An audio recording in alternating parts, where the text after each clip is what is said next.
All right, we are live.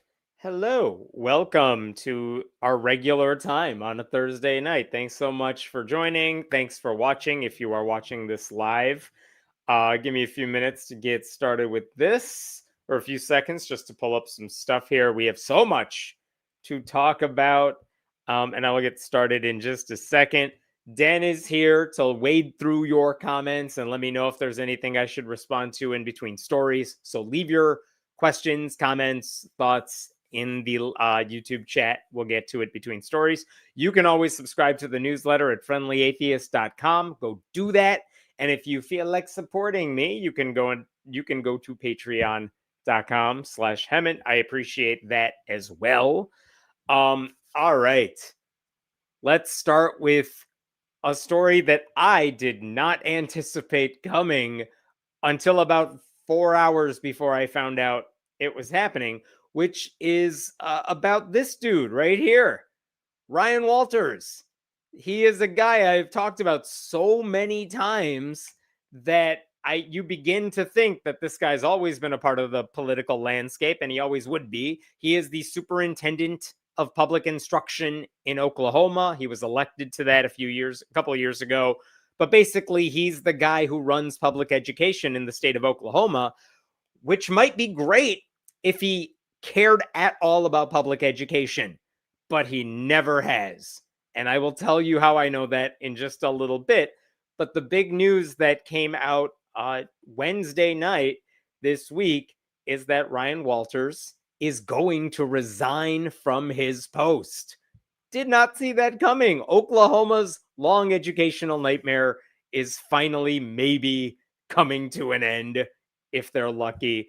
But basically, what happened here, and I wish I could play the clip for you, but it was on Fox News, so I really can't, is that Ryan Walters went on Fox News, because that's where you announce things if you're a Republican, and he told them he was going to quit his job in order to become the CEO of a group called the Teacher Freedom Alliance.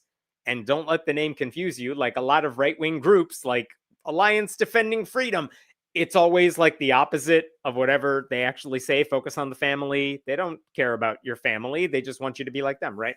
So the Teacher Freedom Alliance is an entire group that exists to destroy public education and teachers' unions. That's what he's going to do. He's going to run this group whose entire mission is to destroy teachers' unions. So, yeah, that seems like where he's always wanted to go. And no one really knew this was going to happen until, like I said, just a couple hours before he made that announcement. And you have to wonder, how much money did this group say they were going to pay him to be their CEO for him to leave a job that probably paid less as a government official, but definitely had more power that he used extensively? And I really don't know what it was that made him want to ditch his job to go take this. Because money is one thing, but that money would always be waiting for him. Because if you're a Republican in politics, you can only ever fail upward, right? So it's not like he would have not had any job possibilities if he decided to just end his term or if he lost an election. I also wonder, there were rumors swirling, was this guy going to run for re-election next year? Was he going to run for governor instead? And by taking this job, it makes you wonder, does that mean those things are now off the table? Does it mean he saw polling that suggested he wasn't going to win the Republican primaries in either of those races? And he decided, what's a way I can quit without losing? And this makes it look like, nope, this is my decision all along, and it had nothing to do with the fact that I was going to be embarrassed a year from now. I don't know the answer to that. But anyway, as soon as he announced it on Fox News, his group was ready to go. This is what they posted on X/Twitter. Teacher Freedom Alliance is proud to welcome Ryan Walters as our incoming CEO. Ryan Walters fearlessly fights the woke liberal union mob, which is a sentence that makes absolutely no sense. You think unions are woke? My God, no, they're not. You think they're a mob? They're teachers. They're like art teachers. I promise you, they do not have the wherewithal to be part of a mob. And there's nothing fearless about the guy. He's weak. He's a coward. He just has power. He's very much like Trump and Vance. It's not that they're great fighters, it's that they just are in positions to do a lot of damage. No one's afraid of them. They're afraid of what they're going to do because they're cowards. You know what I mean? Anyway, that's what this group announced. And everything they did is like, hey, we just hired this guy. Give us money. So I'm sure that's the reason they wanted him hired. But anyway, this may be the best possible news for the state of Oklahoma. And look, who's going to replace Ryan Walters for the next year and a half? It's going to be someone appointed by the current governor, Kevin Stitt, who is Republican. Who's he going to nominate to take over Ryan Walters' job? I don't know yet, but it will probably be someone who's a Republican, used to be in the legislature, maybe someone who Stitt gets along with. Stitt and Ryan Walters were not buddies.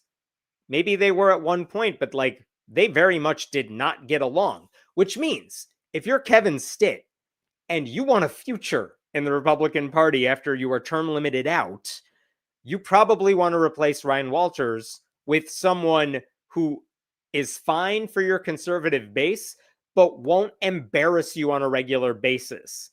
And if you have someone who, even as a bare minimum, actually cares about education, they will be better off than they are right now. So I will say harming schools is the job Ryan Walters has always wanted to do in his political life.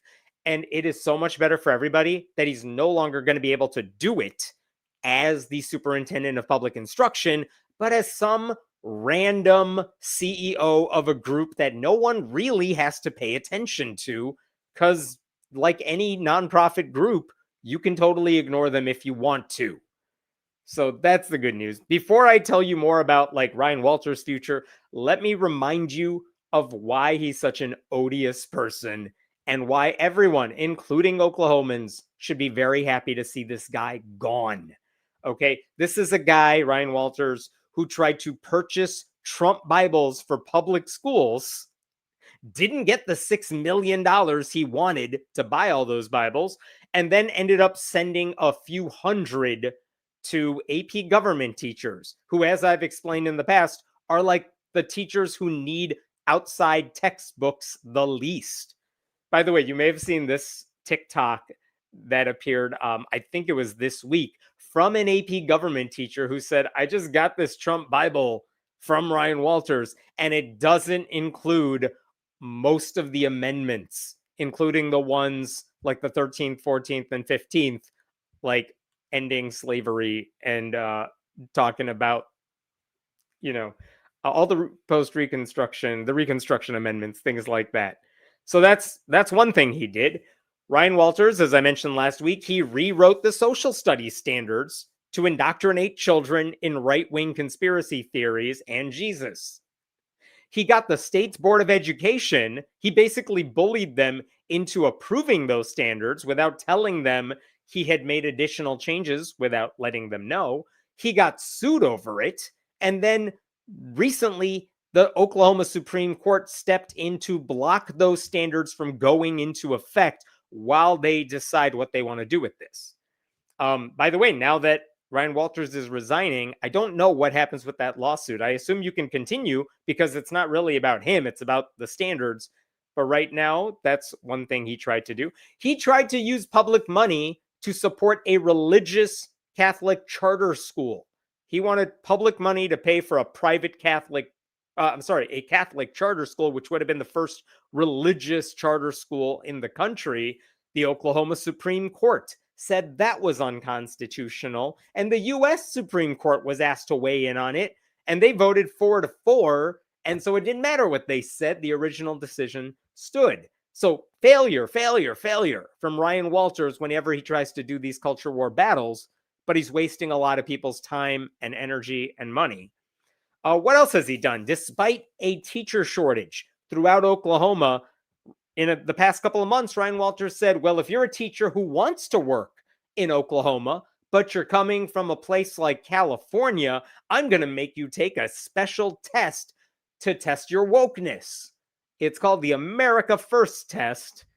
And basically, as I explained, it was nothing more than a publicity stunt for the right-wing group PragerU. No one could possibly get anything less than 100 on that test because you literally couldn't choose the wrong answer if you tried. He also sued an atheist group, the Freedom from Religion Foundation, for warning public schools, 2 of them, that they needed to follow the law and not push religion on kids. And both of those school districts said, yes, you are correct. We need to stop doing that. And that's all that happened. And Ryan Walters tried to sue them for warning the schools that they were breaking the law. A judge later tossed out Ryan Walters' lawsuit because he's really dumb. So there's that. Really quickly, what else has he done? He tried forcing teachers to make the Bible part of the curriculum. That's before the standards thing. He tried to put Christian chaplains in public schools. He tried to mandate displays of the 10 Commandments in those schools. He said the Tulsa race massacre, which is big in Oklahoma, had nothing to do with race. News to everybody. He falsely claimed that President Joe Biden wanted to destroy our Christian faith. He formed a faith committee to examine prayer in public schools. He appointed that troll woman who runs Libs of TikTok to a statewide library advisory board so they could all ban books together. He sent out a sample prayer to teachers so they could use it for the people of Israel and definitely not anyone living in Gaza.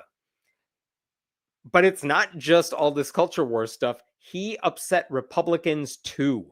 Because most Republicans, at least in Oklahoma, the MAGA cultists are on board with everything I just told you. But he made Republicans mad too. They said he was withholding $150 million for school security. He was just holding on to it and not giving it to the schools, even though the legislature had already passed a bill giving those schools that money. They claimed he was hiding information about how he spent taxpayer dollars for his office's travel budget, because Ryan Walters is jet-setting off to all these right-wing conferences on the taxpayer dime, and then he wouldn't tell anyone where he was going and not handing over the records for that stuff. They said he wasn't fulfilling open records requests in a timely manner. They said, this is the kicker for me, they said he was refusing to spend money they had already allocated for asthma inhalers for students. So they were so mad at him, they wanted to do an investigation to impeach Ryan Walters, but they just didn't have the votes to pull it off. Because again, Republicans. And it got to the point where even the Trump administration and Governor Kevin Stitt wanted very little to do with him. And this is very interesting from an article from the digital outlet I don't know if it's Notice or Not Us. I think it's Notice. But check this out. This is what they said after he announced his retirement. Walters has been increasingly absent from Oklahoma's education world. In August, Education Secretary Linda McMahon excluded him from a meeting when she visited Oklahoma, which is interesting to me because that's the job he wanted to have. And Trump didn't give it to him. He gave it to the wrestling lady. He also developed a pattern of skipping Oklahoma Board of Education meetings. You have one job. What are you doing? In late July, school board members alleged they saw naked women on a television in his office during a meeting, which his office downplayed. I will go ahead and say it appears there was a rational explanation for why adult content was on his computer. I've explained it in another video. It was not him watching that stuff. But as I also said at the time, if that was the only scandal involved with Ryan Walters we were talking about, it would really not be a big deal.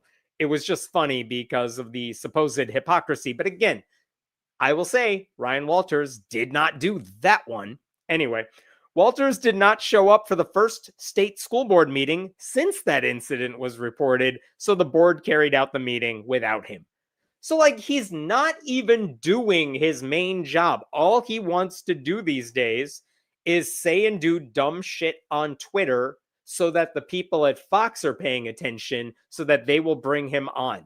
I mean, it's kind of amazing when you think about it. This guy wanted to announce his retirement. He did not issue a press release. He did not send a letter to the governor and then make an announcement. He called up some producer at Fox and said, I need to appear on your channel because I have some news. And the reason I can say that is because if you watch the segment where he said it, the host is like, we're asking you about something else you did.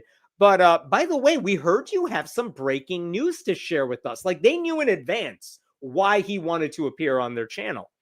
So that's Ryan Walters for you. And by the way, the reason he wanted to appear on Fox, besides breaking that news, is because he just announced that every high school in the state of Oklahoma is definitely going to have a chapter of Turning Point USA in honor of Charlie Kirk. But that makes no sense. One, because Ryan Walters does not have the authority to jam a club into every high school in the state of Oklahoma. Like, how is he going to do that? That doesn't make any sense. On the flip side, if any students wanted to start a chapter of Turning Point, they can already do it. If your school allows extracurricular clubs, then you just got to follow whatever the school's rules are to get it started. And in some cases, it might be you need 3 students who are willing to join your club and a faculty sponsor who will supervise you when you're having meetings. And if you overcome those very, very small hurdles, you get to have your after-school club. So every school could already have those clubs if they wanted. But Ryan Walters is like, let me do you all a favor. I'm going to make sure it happens, which is not a thing he could do. He was lying about that. But again, it just shows you everything he does is to score political points. Notice that everything I just told you, none of that stuff helps kids get better. None of that stuff educates them. None of it makes them smarter. None of it gives them a better chance to get into the college of their choice if that's what they choose to do. It's all about Ryan Walters getting to cosplay as a culture warrior because that's what he wanted to do. Anyway, yesterday, as I'm making this live stream on Wednesday, a couple of news outlets reported that Walters could be resigning very soon. And they said he was going to possibly go work with a group called the Freedom Foundation, which is a far-right anti-labor union group. Walters has previously compared teachers' unions to terrorist organizations, just to give you an idea of how much he respects teachers. But anyway, later on, it was confirmed that he's working with the Teacher Freedom Alliance, which, guess what? It is an offshoot of the Freedom Foundation. So the early rumblings were correct. And so what does all this mean? It means that a far-right politician is going to be working for a far-right group. So, match made in hell. And one of the reasons you knew he was actually going to resign is because he was weirdly quiet on social media yesterday. He usually will come in with a zinger, whatever he thinks Trump might appreciate. He was just retweeting a couple things, but he was otherwise silent. So you knew something was up. When one reporter asked his office for comment, they said nothing, which is also weird because usually when an actual reporter contacts his office, they respond, whatever, you're fake news. I don't have to respond to you. They didn't even do that. So here's what I'm wondering now. Even if he's CEO of this group, will he still decide to run for governor? I don't know. Is he trying to get the stench of how shitty of a job he's done? Is he trying to get that stench off of him for a little bit by going to this group, making a little bit of money? At which point, early next year, after a few months, after someone else cleans up some of the mess he made, maybe he comes back and starts saying, I should be governor now. Is that what he's trying to do? Is that the long game here? I don't know. And now I'm wondering, how much cash does it take to make you go away forever? Because apparently one bag of cash is enough to make him leave his current position. I don't know who Governor Kevin Stitt's going to appoint to replace him, but it's hard to imagine how anybody could be worse. And Kevin Stitt does not seem to like the Ryan Walters show that was going on. So you have to think he's not going to appoint someone who wants to turn the entire state education system into a personal vehicle to promote himself. So we'll see about that. But by abandoning his job to go take this other job, Ryan Walters is confirming what people like me have been saying about him for years, which is that educating kids was never his priority. He is not interested in public education. He definitely is not interested in helping kids. He's interested in destroying the public education system. He thinks the biggest enemies he faces on a day-to-day basis are teachers. That's this guy. His only loyalty is to like national right-wing propaganda outlets and the demagogues who spread division. And his whole thing has been, I'm going to promote misinformation and disinformation. I'm going to pretend to be a victim. And then all of you Newsmax viewers, you will love me. And maybe you will hire me for millions of dollars. So Oklahoma has a chance right now to do something very good, which is appoint somebody who cares about education. Maybe someone with actual experience running an administration, running a school district, caring about kids. And the weird thing is Ryan Walters used to be a public school teacher. And as far as I can tell, he was a very good, very popular public school teacher. But as soon as he decided to go into politics, he became a totally different person. Like the MAGA cultism of it all just brainwashed this dude. And he became a complete monster to everyone who works with this guy or has to work with this guy. I hope Oklahoma can get someone responsible to take a spot. I hope they can recenter the conversation about what actually matters, which is investing in teachers, creating safe and well-resourced schools, giving students a well-rounded education that's not based on religious bullshit like Ryan Walters wanted. And I feel like if Ryan Walters, if you take away the guy whose whole thing is, I'm going to file lawsuits and do publicity stunts and issue press releases to boost myself, maybe the state can start repairing some of that damage. One, like US News, if that's still a thing, they rank Oklahoma 48 in the nation when it comes to education. There are other outlets that rank them 50. And none of that was ever going to improve while Ryan Walters was in charge. Maybe now they can aim high and try to get to 47 by the end of next year. Who knows? But at least this clears the path for a future where education comes first and not a grown man's ego. So we can hope. All right, I will stop there with Ryan Walters. What questions do we have about him, about any of this? Thank you, Carla, for the donation. Get a pizza on me to celebrate Ryan Walters being gone. Thank you for all you do. You know what's funny? I recorded my podcast with my co-host yesterday afternoon, and we didn't know any of this was going to happen. And we taped it all, and after we got back home, that's when the rumors began circulating. So I feel bad that my co-host did not get a chance to enjoy this in front while we were recording in front of everybody. Here's to better days ahead for Oklahoma schools. Yep, absolutely. And those teachers have been through so much. They've protested so much. Their students deserve so much better than what the state's Republicans have given them. As an Oklahoman, I'm relieved Ryan Walters is leaving. Yay! I really don't understand, and I thank you for that comment. I really don't understand why he's taking this job. It is not a more powerful, it's not like, let's say someone became the head of the ACLU, just to name a big nonprofit. That group has a track record. Everyone knows what that group is. So if you become the head of that group, or you become the head of Planned Parenthood or the NRA, you have a very large pulpit from which to say whatever it is you want to say. But the group Walters is joining is relatively new. They don't really have a track record. I'm sure he's like their big celebrity get.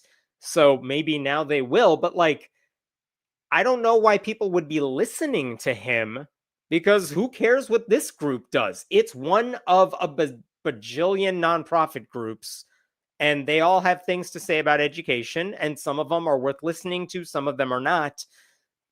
But again, I don't know why this guy would give up the megaphone that he has to do this, and I don't know how much money they would have to pay him to do that unless it's part of a long game for something else, like running for governor or something like that. But that also means he's not running on his record as superintendent. Don't you suspect he's running from consequences? I wish that would be true, but what would the consequences be? Unless you think even Republican voters in the state were not going to reelect this guy as superintendent of public instruction, and they probably would not elect him in a primary to be governor. You have to remember, one of the people running for governor as a Republican is the current attorney general, who has been, weirdly, despite him being like a MAGA cultist as well, he has also been for church-state separation. That guy is probably the front runner for that seat. And so I don't know that he's running from consequences. Maybe he's trying to run from the embarrassment of knowing he is going to lose those primaries, if that's what he thinks is going to happen. But if that's the case, like, I don't know, is he running from the consequences or just trying to get in front of something that might shatter that armor that he wants people to think he has?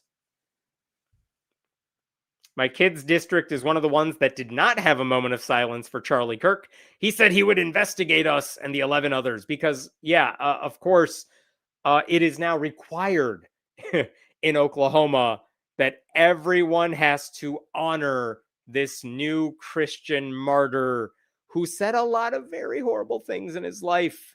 What happened to him is bad. He also said some very racist, bigoted stuff. But when you think about it, there was a school shooting that same day that Charlie Kirk was killed. Ryan Walters did not say, hold a moment of silence for the kids who were killed in that school shooting. I bet Ryan Walters has no idea who got killed in that school shooting. I think it was in Colorado or something like that. But like, you know what I'm saying? But no, because he wants to score political points, not only did he want to take a moment of silence for Charlie Kirk, which is his right, but he forced every high school to do it, every school to do it. And like Anitra is saying here, if your school didn't, he's like, well, then I'm going to come after you. It's utterly stupid what Ryan Walters is doing. What teacher would want to head up a hate club, though? Man, I got to tell you something about teachers. There are plenty of teachers who have no problem supporting a conservative group or a Christian club or anything like that because they don't see them as hate clubs. By and large, by the way, high school turning point groups, high school Christian clubs are not hate groups. They're just kids who are probably very unpopular who want to get together and say things that their friends don't like them for saying. But I will say there are also teachers who may disagree with them, who will say, look, if all you need is a faculty sponsor, I'll be your faculty sponsor because I believe kids should have the right to form these clubs and have these discussions if that's what you plan to do. So it's not that conservative teachers don't exist. But again, if I don't think the lack of a faculty sponsor is the reason more of these clubs don't exist. It's because a lot of students just don't care or don't want to start these groups. They have better things to do. Honestly, I think people would be better off if more high school kids were part of any club. So, all right, I'm going to jump to something else. Give me 1 second here while you do. Oh, really? That's the trivia question? That seems simple.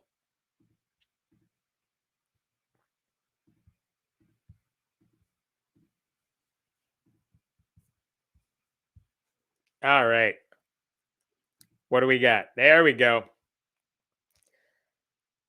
Let's talk about how we were all raptured this week, or other people got raptured and we're the ones left behind, or maybe the good Christians did get raptured and everyone's just now realizing that, oh no, I'm still here.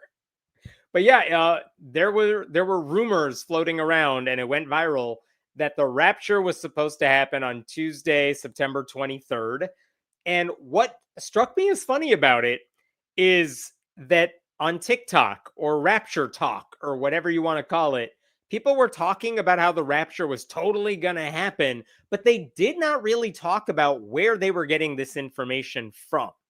And if you don't know where this thing started, it's kind of hilarious how this went viral. If I told you some high school senior decided to play a prank on everybody and say the rapture is going to happen on this date and it just got out of hand, it would make just as much sense as what actually happened.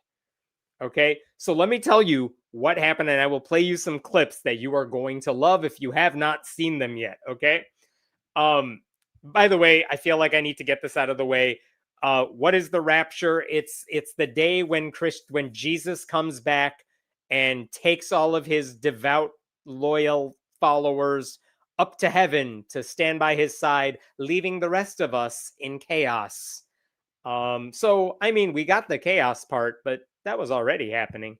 Anyway, when did this prediction take off and go viral? It actually started earlier this month when a South African preacher and evangelist, his name is Joshua Mahalakela, I think, he was on a podcast that is called the Sent Twins podcast. All right, I don't know who they are, but they have a ton of YouTube subscribers, like at least 500,000 or so, somewhere around there. But he went on this podcast and he told the host that the rapture is definitely going to happen in 2 weeks on September 23rd. And he was sure of it. I will say there were some rumblings that like this date was floating around before he said it, but he's the one who decided to make this thing go viral. Let me show you what he said on this show. And I want you, if you don't know what I'm about to play you, enjoy the hosts of this show, and then get prepared to have nightmares about the hosts of this show. I'll say this again. The rapture is among us. The rapture is upon us. Whether you are ready or you are not ready, the rapture in 14 days from now is going to take place. Hey. 14 days. I'll say this again. The date of the 23rd, which is going to be the rapture of the church, this date is irrefutable. It's final. It is final. It is... What day of the week is it? I haven't even checked. I think it's Tuesday. Sure. Today. This date cannot be disproven. In fact, no one has disproven this date. People have said a lot of things on the internet, but no one has disproven this date. No one. So, I say again, you have to listen to what I say, because the words that are coming out of my mouth are coming straight from the mouth of the Almighty God. Are you having nightmares yet? So yes, those hosts are like the twins from The Shining, and those like Australian nurses who wore their like nursing pajamas and talk in sync all the time. And I have not stopped thinking about those two twins because they haunt me every waking hour since I saw that clip. Why do people believe that dude? One, I would argue, because his accent is friggin' awesome, because he can roll his R's so damn well. I'm jealous. It's great. But also, he has so much confidence that he is right about this thing. And if you know anything about becoming a pastor, and I do, then the one thing you gotta do is project confidence for things you know absolutely nothing about. If you say you know what God is thinking or what God is saying or what God wants you to do, as long as you say it with authority, like Mark Driscoll or every pastor who's ever been spiritually abusive has done. If you can do that, you can make people believe anything. Ask Donald Trump, right? You get the idea. You say it with confidence. And in a world where so many people are like, what the hell is going on? Nothing makes sense anymore. When you find someone who's like, I got the answers for you and I have an accent, people start to listen. I would firmly believe it's why so many people in our community still listen to Richard Dawkins. If he didn't have an accent, no one would take his anti-trans stuff seriously. No one would believe a word he said. But anyway, so this guy says that he goes on in that clip to say he is not 100% sure the rapture is going to happen on September 23rd. No. He is, I'm quoting, 1,000,000,000% certain that he is right about this. 1,000,000,000%. And by the way, as a former math person myself, if anyone uses the phrase 1,000,000,000%, that should be the signal that you should not believe anything this person says because they don't know how numbers work. So stop listening to the dude. By the way, he also said in that clip, this date cannot be disproven. I can't do it. This date cannot be disproven. There's nothing to disprove. You can't prove a negative, disprove a negative. What are you talking about? In fact, no one has disproven this date. What do you want me to disprove? You made it up. And then that last part, do you hear the words coming out of my mouth?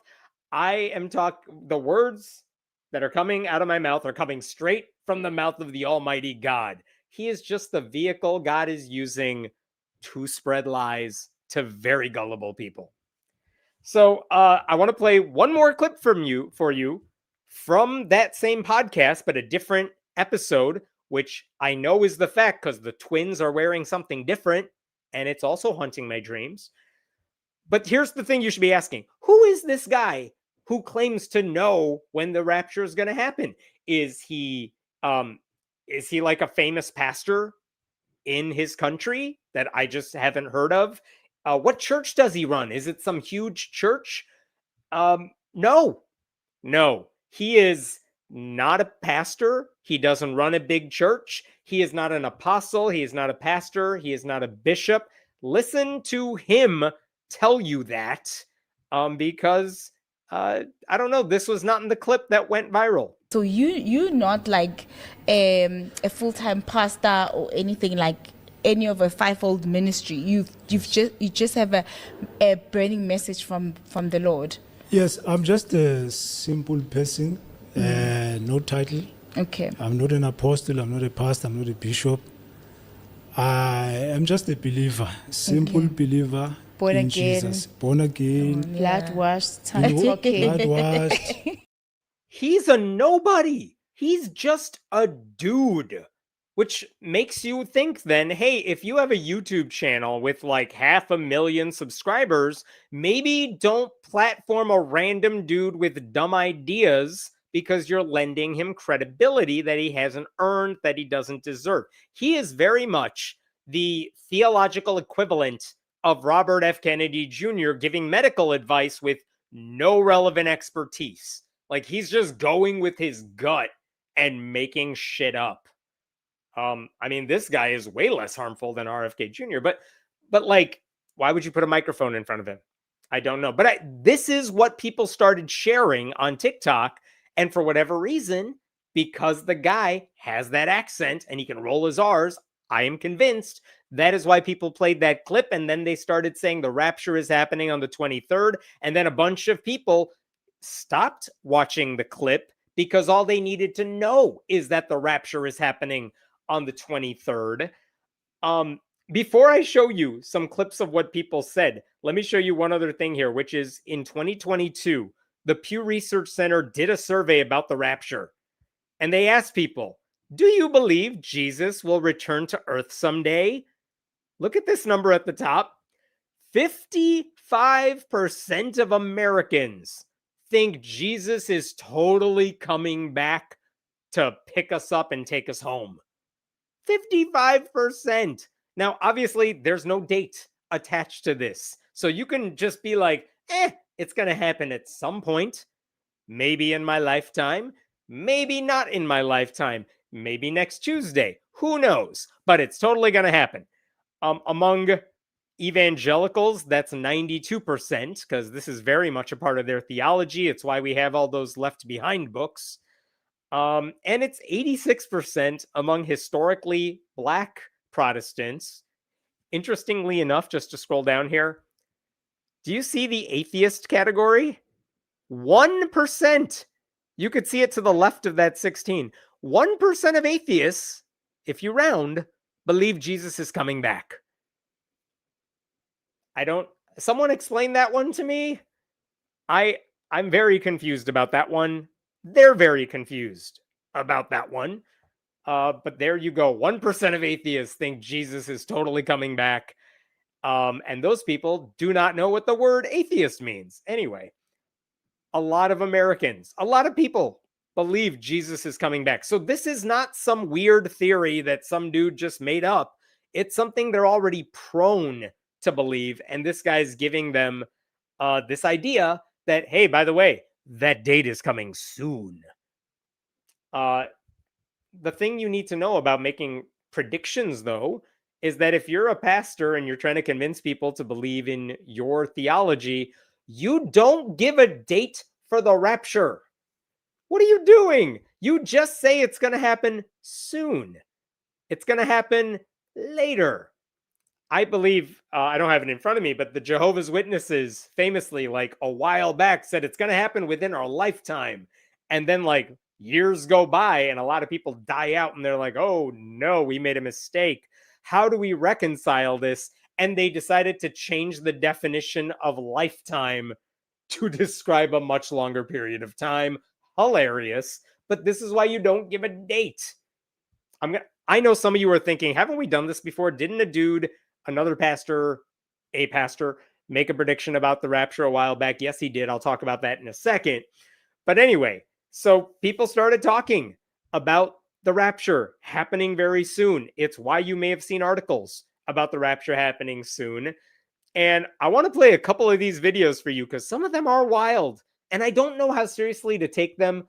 But when I watched them, I do think some of these people were serious in thinking the rapture really was going to happen. So let me play you one clip. This is from a woman who decided to leave a message for those who would be left behind. Because, of course, she's a good Christian. She is going to be raptured. She will be flying up to the clouds with Buddy Jesus holding her, I assume. Anyway, this is what she said. Hey, guys. All right. What did I do today to prepare my home for the people that are left behind? Let me show you. I got these at the Dollar Tree. I just wrote these on here, like little notes. I also bookmarked some scriptures. There's the scriptures for you. And I wrote this in every single one of the books.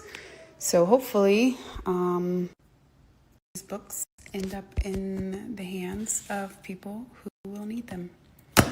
All right, see you tomorrow. I struggle to understand that video because if the rapture happened and all these Christians disappeared, one, you think I'm going to waste my time now? I could be having a party and you think I'm going to go read the Bible? Why? Is Jesus going to have a third coming? Is he going to return to pick up stragglers after he's taken you up there? Why would I read the Bible after the rapture? Who does that? Why would you think I'm going to waste my time doing that? That doesn't make any sense to me. But it is interesting that all of us apparently would have access to her house somehow when she disappears. We can all just go in and grab her Bibles, which is totally the thing I would steal if that's a thing I did. Let me play you one more clip from a woman who is very sad because she was really hoping the rapture would happen on her birthday. But you guys, it's not happening on her birthday. It's happening on September 23rd. Here's this person. 6 days, almost 5 days to rapture time. I'm so excited. In all seriousness, today was my birthday. And I was secretly hoping it would happen today. I mean, hey, it's not Feast of Trumpets yet, though, but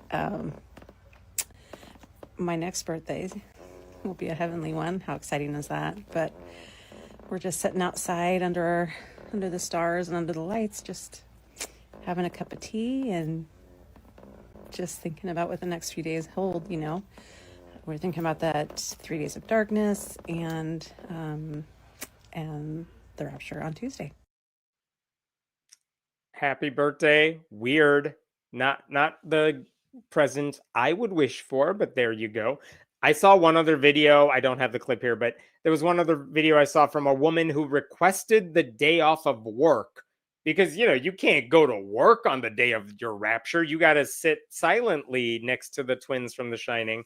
And she did not get the day off from work because her boss, I assume, is like, the hell are you talking about? No, you don't get a day off for whatever you just said. Get to work. And then I guess she was arguing with him and then she lost her job.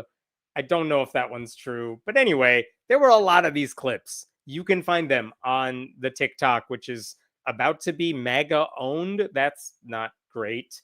Anyway, the rapture, as you know, if you are watching this, did not happen. Or it did, and we're still stuck with all the devout Christians somehow, unfortunately. As of this video, as of this live stream, I have not seen any public comment from the random dude Mahala Kayla about how his prediction was wrong.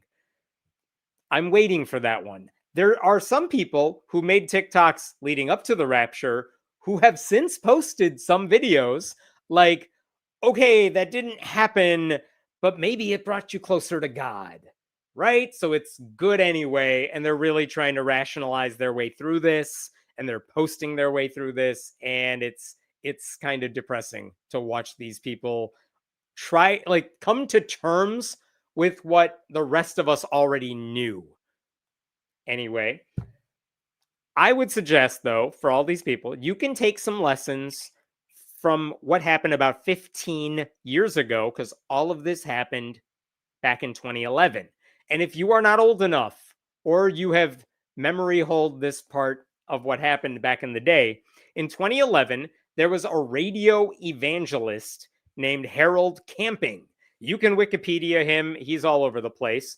But he staked his entire reputation, and he had one. He staked the entire reputation on the idea that the rapture was going to happen on May 21st, 2011.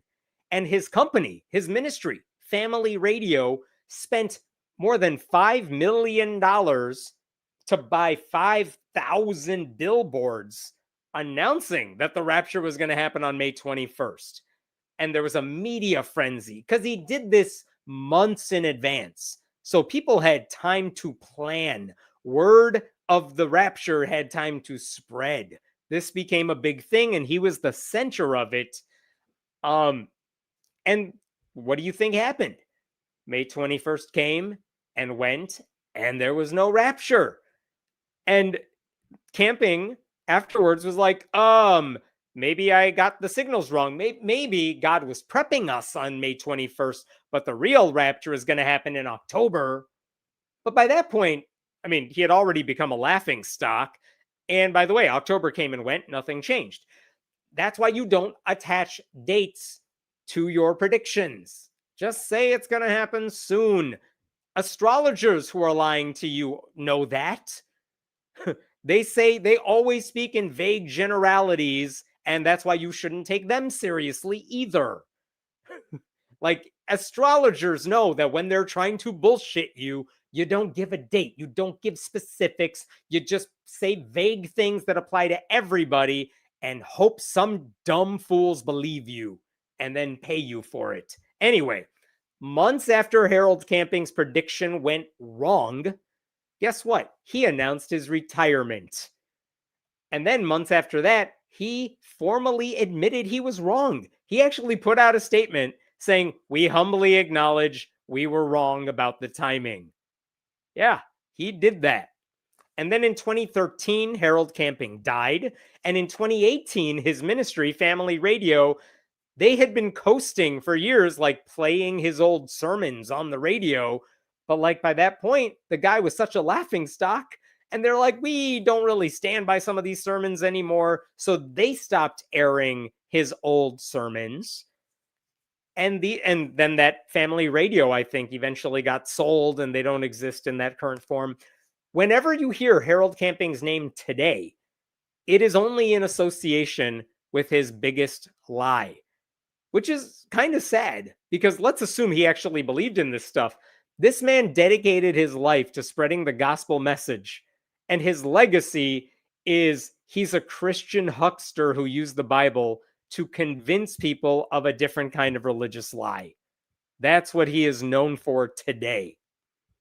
So I don't know what's going to happen to this, the African random dude who spread this lie, mostly because I don't think people are connecting the dots back to him. Like, he's not the face of this rapture the way Harold Camping was in 2011. He just kickstarted the process. But I think there are some takeaways here. Like, the best case scenario is that within a couple of weeks, this guy will have even less of an audience, which would be great because he doesn't deserve one. But it won't be the last time a Christian liar pretends to know with certainty something they can't possibly know. It's just too easy of a grift.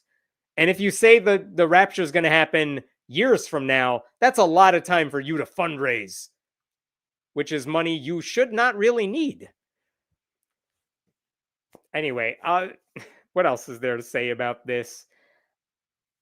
I hope that the fact that this rapture failed helps some people figure out that, hey, maybe you should be more skeptical of the people peddling these religious lies. Maybe faith should be grounded in critical thought rather than blind submission.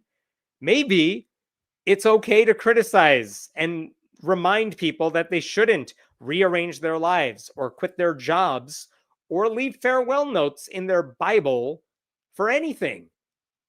Like this anyway, because it's not going to happen. And if those people who are sincerely believing the rapture would happen, I wonder where are the real friends in their lives who had the audacity maybe to tell them, don't do this. You're not setting yourself up for success here. So that's the one good news here. Every time a self-appointed prophet makes a big prediction and then gets it wrong spectacularly, maybe that's a crack in their facade. Maybe other people realize I got to stop believing what confident liars tell me. You don't have to give in to these empty promises. You don't need an escape hatch to heaven. Like, you are still here. You are not going to be raptured. If you want to live in a better world, start fixing it now. Start voting for not Republicans now. You can do that. Don't be fooled by people who look to the Bible for advice when actual experts on how to make things better are all around you. And if you are wrong, don't make up excuses for it. Just admit you're wrong and move on. Okay, I'm going to stop there. What do we got here? What questions? There was talk of one last year during the eclipse. Yeah, that's true. Thanks for that donation. There are talks about the rapture happening every time there is a very predictable, very scientific, astronomical, what's the word I'm looking for? Astronomic phenomenon or something like that. So yeah, anytime there's an eclipse, anytime the planets are in alignment, the blood moon happens, there are always religious liars trying to capitalize on it every time. I work with a bunch of very Christian ex-cons. Con meaning what in this case? And now I'm very curious if I missed some very interesting conversations while working alone. Yeah, what was interesting about this particular rapture prediction, thank you for that donation too, is that it's not like this was pervasive among Christians. It was one of those viral things that went viral only among a certain like type of TikToker. It's not like churches were bragging that this was going to happen last Sunday. No, it was something that was like very online. And if you were not online, odds are you probably didn't hear anything about it unless you saw the news and they did a segment on it. But even their news segments were based on what people were talking about online. Well, he is a pretty good storyteller. I wonder how much he made off of this. I was wondering that too. And the truth is, I did not come across any sort of fundraiser, any sort of way that this guy was trying to make money or capitalize off of this prediction. So good. Maybe I missed it, but I don't think this guy was trying to grift off of this. Maybe then he sincerely believed it, but that makes me want to hear his response now even more. So what's he doing now? Yep, that's what I'm asking. I would like to know that. Where is this man? What are the twins up to these days? I mean, not the Shining Twins. They totally creep me out. I should play them in every segment like Paul Rudd did whenever he went on Conan O'Brien. And I'll tell you all, I'm about to play you a clip, and it's just going to be those twins. Every time. We are the 99% of atheists who don't believe Jesus is going to come back. Yes, the atheists who actually understand how atheism works. Maybe those atheists are throwing in a yes just in case. Yeah, what's the they're just trying to get their insurance in there. To who? A survey? Someone who's asking a survey. 1% is the margin of error. I hope that's all it is. I know the other numbers in that survey added up to 100, so even the 1% has to be rounded up. But like, yeah, I still wonder about that. If only 144,000 people disappear in the whole world, would we even notice? Wasn't there the Damon Lindelof show, The Leftovers, about what would happen if like 1 or 2% of the world actually did disappear? Who would notice? How would they notice? What would be the repercussions? All right, I'm jumping to something else. Something way not as big of a deal at all. Give me one sec. I don't know who Obelix is.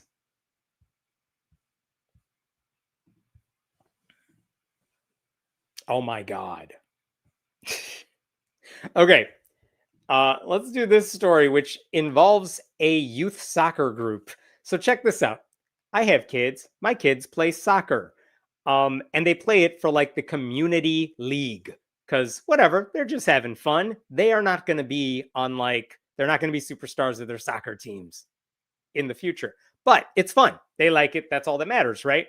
And so when it comes to uniforms for their local community soccer leagues, our community has pretty simple, the rules that they send parents when it comes to uniforms are, this is the shirt you need to get. You can purchase it in these places.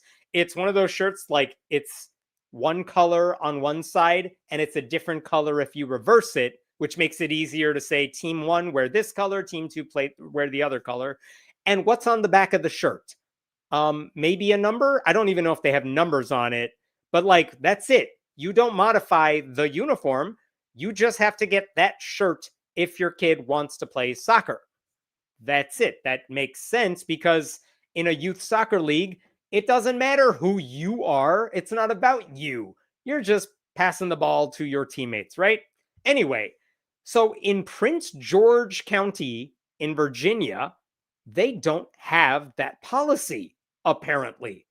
Their Parks and Rec department was being criticized recently because a volunteer coach for its youth soccer league decided to tell his players that they should wear their uniforms with Bible verses on the back of their jerseys. And here's what happened. The county gives kids jerseys when they sign up to play soccer in that league. And the back of their uniform has a number on it just to differentiate the students. Well, apparently what happened is this volunteer coach, his name is Drew Collins, he asked the parents of the kids he's coaching, who, by the way, are ages 7, 8, and 9. He asked the parents, hey, give me your kids' jerseys. I will take them back, and I'm going to add a Bible verse to the back. Are you all okay with that? And apparently everyone was like, yeah, I guess that's fine. And so what ended up happening, this is one parent holding up the shirt. I will let you look at this here. She's holding up the shirt with John 14:6. And this is what the coach did to all of the students' jerseys. He put that verse on the back, and this is what that lady who's holding up that jersey said to a local news station. The coach had asked us if it was okay that we put a Bible verse on the jersey and told us the Bible verse and taught it to our kids. By the way, the mother's name is also Colin. She's not related to the coach. We had said, yes, it's fine. It's okay. It's John 14:6. In that verse, Jesus says, I am the way and the truth and the life. No one comes to the Father except through me. Okay, so the coach puts the Bible verse on the backs of these jerseys. You know why this would be a problem, right? Because when you bring religion into a community-run sports league, a game that is all about let's be inclusive, we're not really worried about strategy, we're not really worried about the win-loss record, we're just trying to have fun, get the kids out there running, learning teamwork. Why would you bring something as divisive as religion into it? Right? Like, and more importantly, why are you bringing Christianity into it? Because that could alienate kids whose families are Muslim or Jewish or atheist or even other Christian families who don't want to do religion when they are at the soccer league. Like, I don't know. I guess it's not surprising to me that all the parents seem to say yes to this, because what's the alternative? No, don't do that. And then your kid becomes the outcast on the team. It's the same reason we don't want public high school football coaches praying with their teams, because if a student says, I don't want to be part of this huddle for the team prayer, maybe they are being seen as a bad teammate. Maybe they get less playing time. Maybe, why would you want to ostracize them when you don't have to? It's just a bad idea. So it doesn't matter to me that this verse is supposedly uplifting. It's not, by the way. What it says is, believe in me, otherwise you're going to burn in hell for eternity. That's what Jesus is saying right there. So it's not uplifting. But you don't want Bible verses on the backs of jerseys for the same reason you don't want Hail Satan on the backs of jerseys. You don't want there's no God, so, live a good life on the backs of your jerseys. Just stick to the damn game. Stop trying to use every opportunity to force your religion on other kids. And again, then there's the coercive element, because what are these kids supposed to do? They have no choice in the matter. They're 7 years old. Okay, so on September 6th, which was earlier this month, they played in those uniforms. And I guess some parent, I assume on the other team, saw that and was like, what the hell's going on here? And so a parent called the county Parks and Rec department and said, why did you allow that? What's going on there? And check out what that same mother said to the same news outlet. Parks and Rec then called our coach and said, hey, we're ordering you all new jerseys with nothing on them, and told us we could not play if we had this on the back of our jersey. Parents quite quickly argued that jerseys, I'm going to stop here for a second. So if you're the county at this point, you're like, oh, what did you do to our jerseys? You modified them? You can't do that. Okay, here's what we'll do. Quick fix. Everyone on your team will get new jerseys. Use those. Do not use the Bible ones. Okay, I get why the county did that. That's a good move.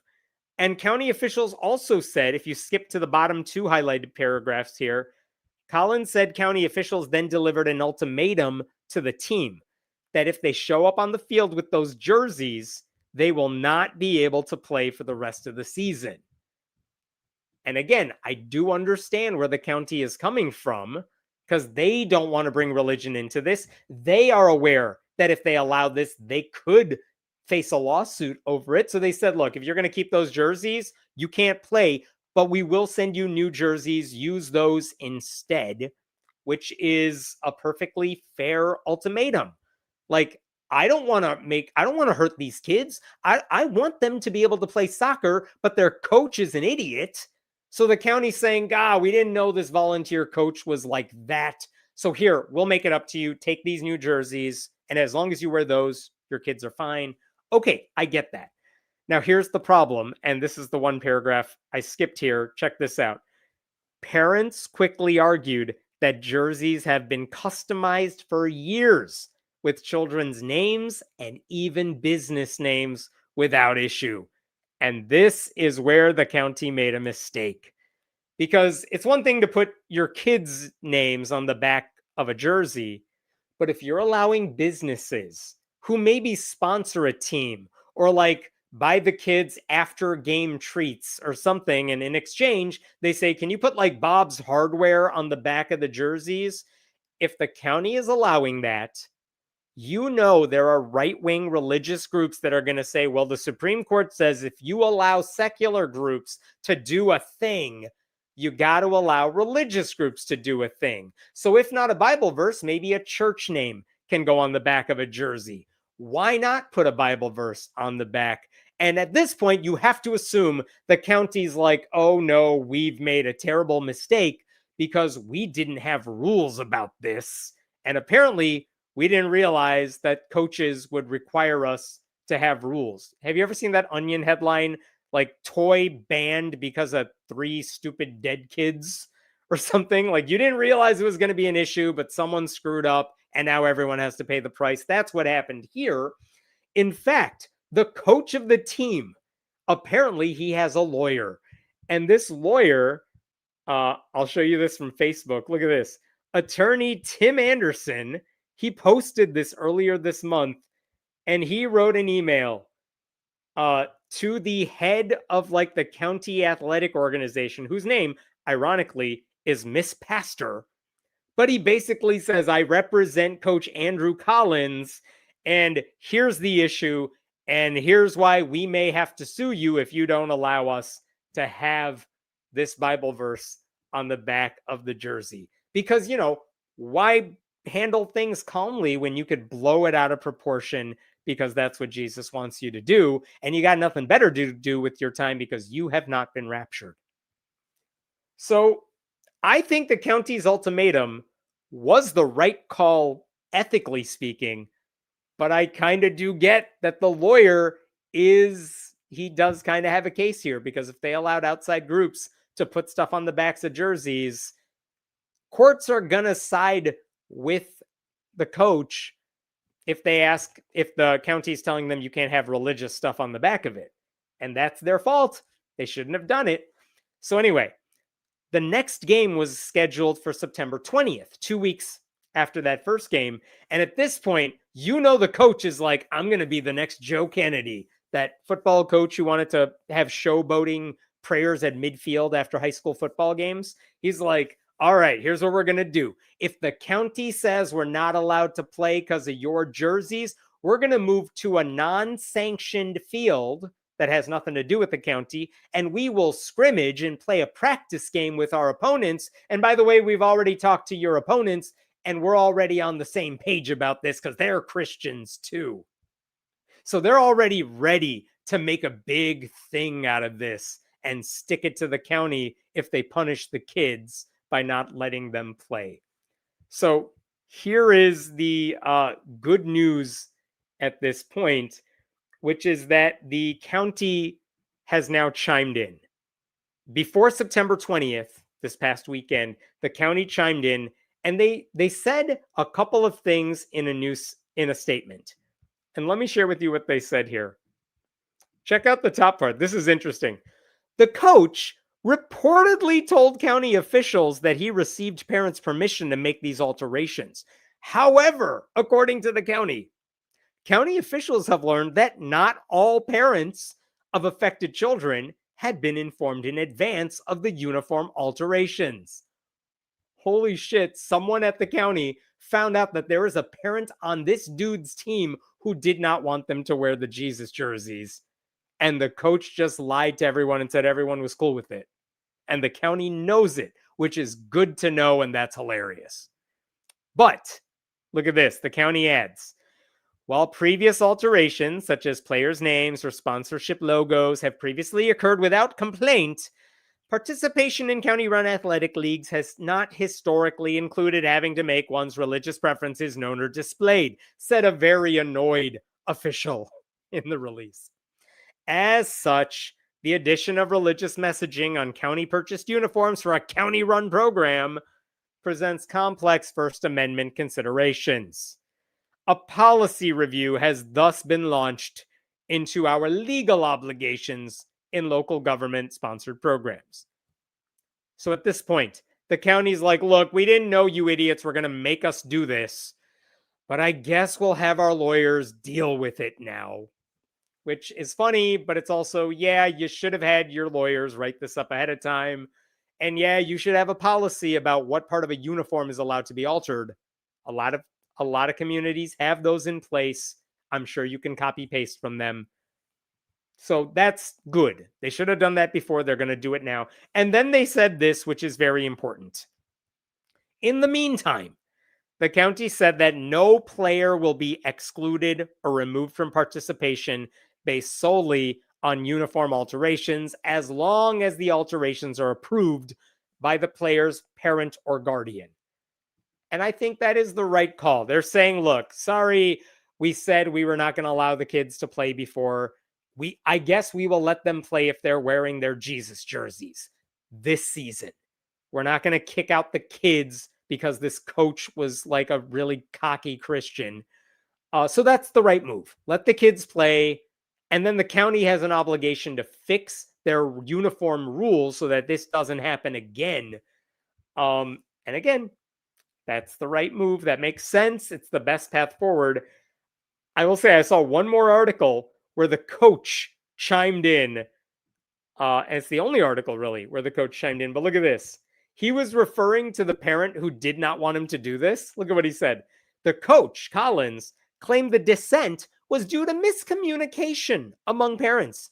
One of the child's parents, the mother, women, verbally consented at the first practice. However, she did not communicate it to her husband. Had they communicated, this would never have been an issue. So, like any good conservative Christian, he's like, you guys, it was a woman. Blame her. She sucks at her one job. Don't blame me for this. And then he adds, he has no ill will. I'd like to sit down and have a cup of coffee with them sometime. I promise you, I have no clue who this couple is. They do not want to have coffee with you. They tolerate you because you are their kid's coach, but I promise you they don't want to hang out with you. Not over coffee. Coffee's a good thing. Don't ruin their coffee by sitting in at their table. So anyway, this is why you don't sign up to be a volunteer coach if all you want to do is push religion on kids. You are creating drama where there does not have to be any drama. And that's the problem here.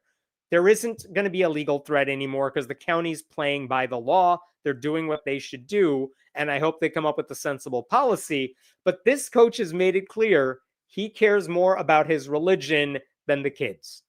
And instead of volunteering at his church, he decided to do it in the community rec league, which is the one place he should not be at.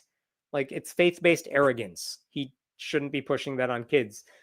Youth sports run by a community like league, that's supposed to be one of those places where everyone comes together. It's the great equalizer. You learn teamwork, you work with people you live near, even if you don't know them and you don't go to school together. I did it when I was a kid. I played a couple years in youth soccer. I wasn't good. Can you tell? I'm doing this now. But it was fun. I liked the games. And once I figured out, I suck at this, I did theater, which is the natural progression of this stuff. But I don't get it. If you're a coach and you've decided religious proselytizing is either as important or more important than teaching kids the skills they're supposed to learn in a random youth soccer league, why are you there? You are depriving people of the pure joy of doing that stuff and making them think about religion, which they should not have to think about. You know why you go to youth soccer? You know why you play sports? It's to get away from church. That's why people love football. It's on Sundays. I get to think about that and not church. So I don't know. This dude's selfishness, it wrecks the whole spirit of volunteer coaching. So I hope the county issues this blanket ban on uniform alterations. And I think they should implement a strict code of conduct for coaches who want to do anything other than coach. You do not bring your politics, your religion into those positions. It's bad for the kids. It sets a dangerous precedent. And it shows you're not really interested in the job you volunteered to do. All right, I will stop there. What questions we got here? Want to add drama to your team? Add Bible verses to your community sports team jersey. And listen, if they are okay with adding Bible verses, as I'm sure all of you watching this know, there are plenty of really good Bible verses you could put on the back of a jersey that Christians will not like you quoting out of context, but totally in context because they're still bad. We could have fun with this. Wait, what if the kid didn't want the alteration? As we all know, these people do not care about children one bit. So that is the problem. What if the kid doesn't want the alteration? Well, on one hand, they are kids and they just have to do whatever the adults say. But also, why are they putting kids in this position where they want to play soccer and you're like, wear this thing that you don't want to wear? Even if they're old enough to make sense of that, why are you making them do that? Hail Satan, I would wear that. I mean, I would too. We should have live stream t-shirts that say that we all wear when we hang out like this. The best kind of parasocial relationship. Nobody makes unwitting pawns of their own children more than the religious, especially Christians. I mean, it's why you got to get them young. If you want to go down another rabbit hole, Google 4-14, the 4 to 14 window. And there have been books written about how if you are a conservative Christian, that's when you got to strike. You got to go after those kids when they're the ages 4 to 14. Otherwise, you will lose them forever. And so they very much, conservative Christians very much have a thing of get them while they're young. It's creepy.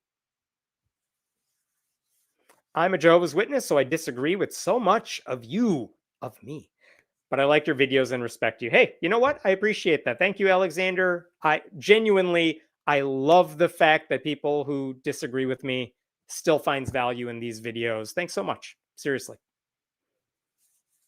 Hammond, have you ever watched South Park? They mock religion a lot.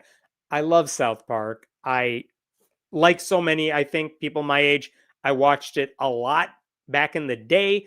I stopped watching it for a while because other stuff was happening. And this season, though, I have watched every episode, including the one last night.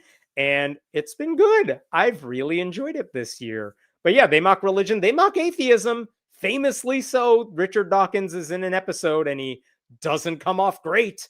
Atheists do not come off great in that episode, in those episodes. But yeah, that I do watch that show. All right, let me jump to something else 1 second here. Is this a joke? These trivia questions have either gotten much easier or there's a trick that I am not catching. Give me 1 second to pull up this thing.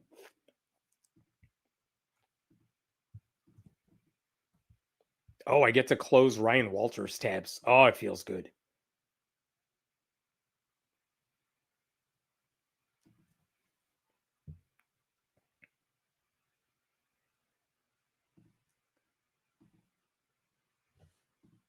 Come on, get out of here.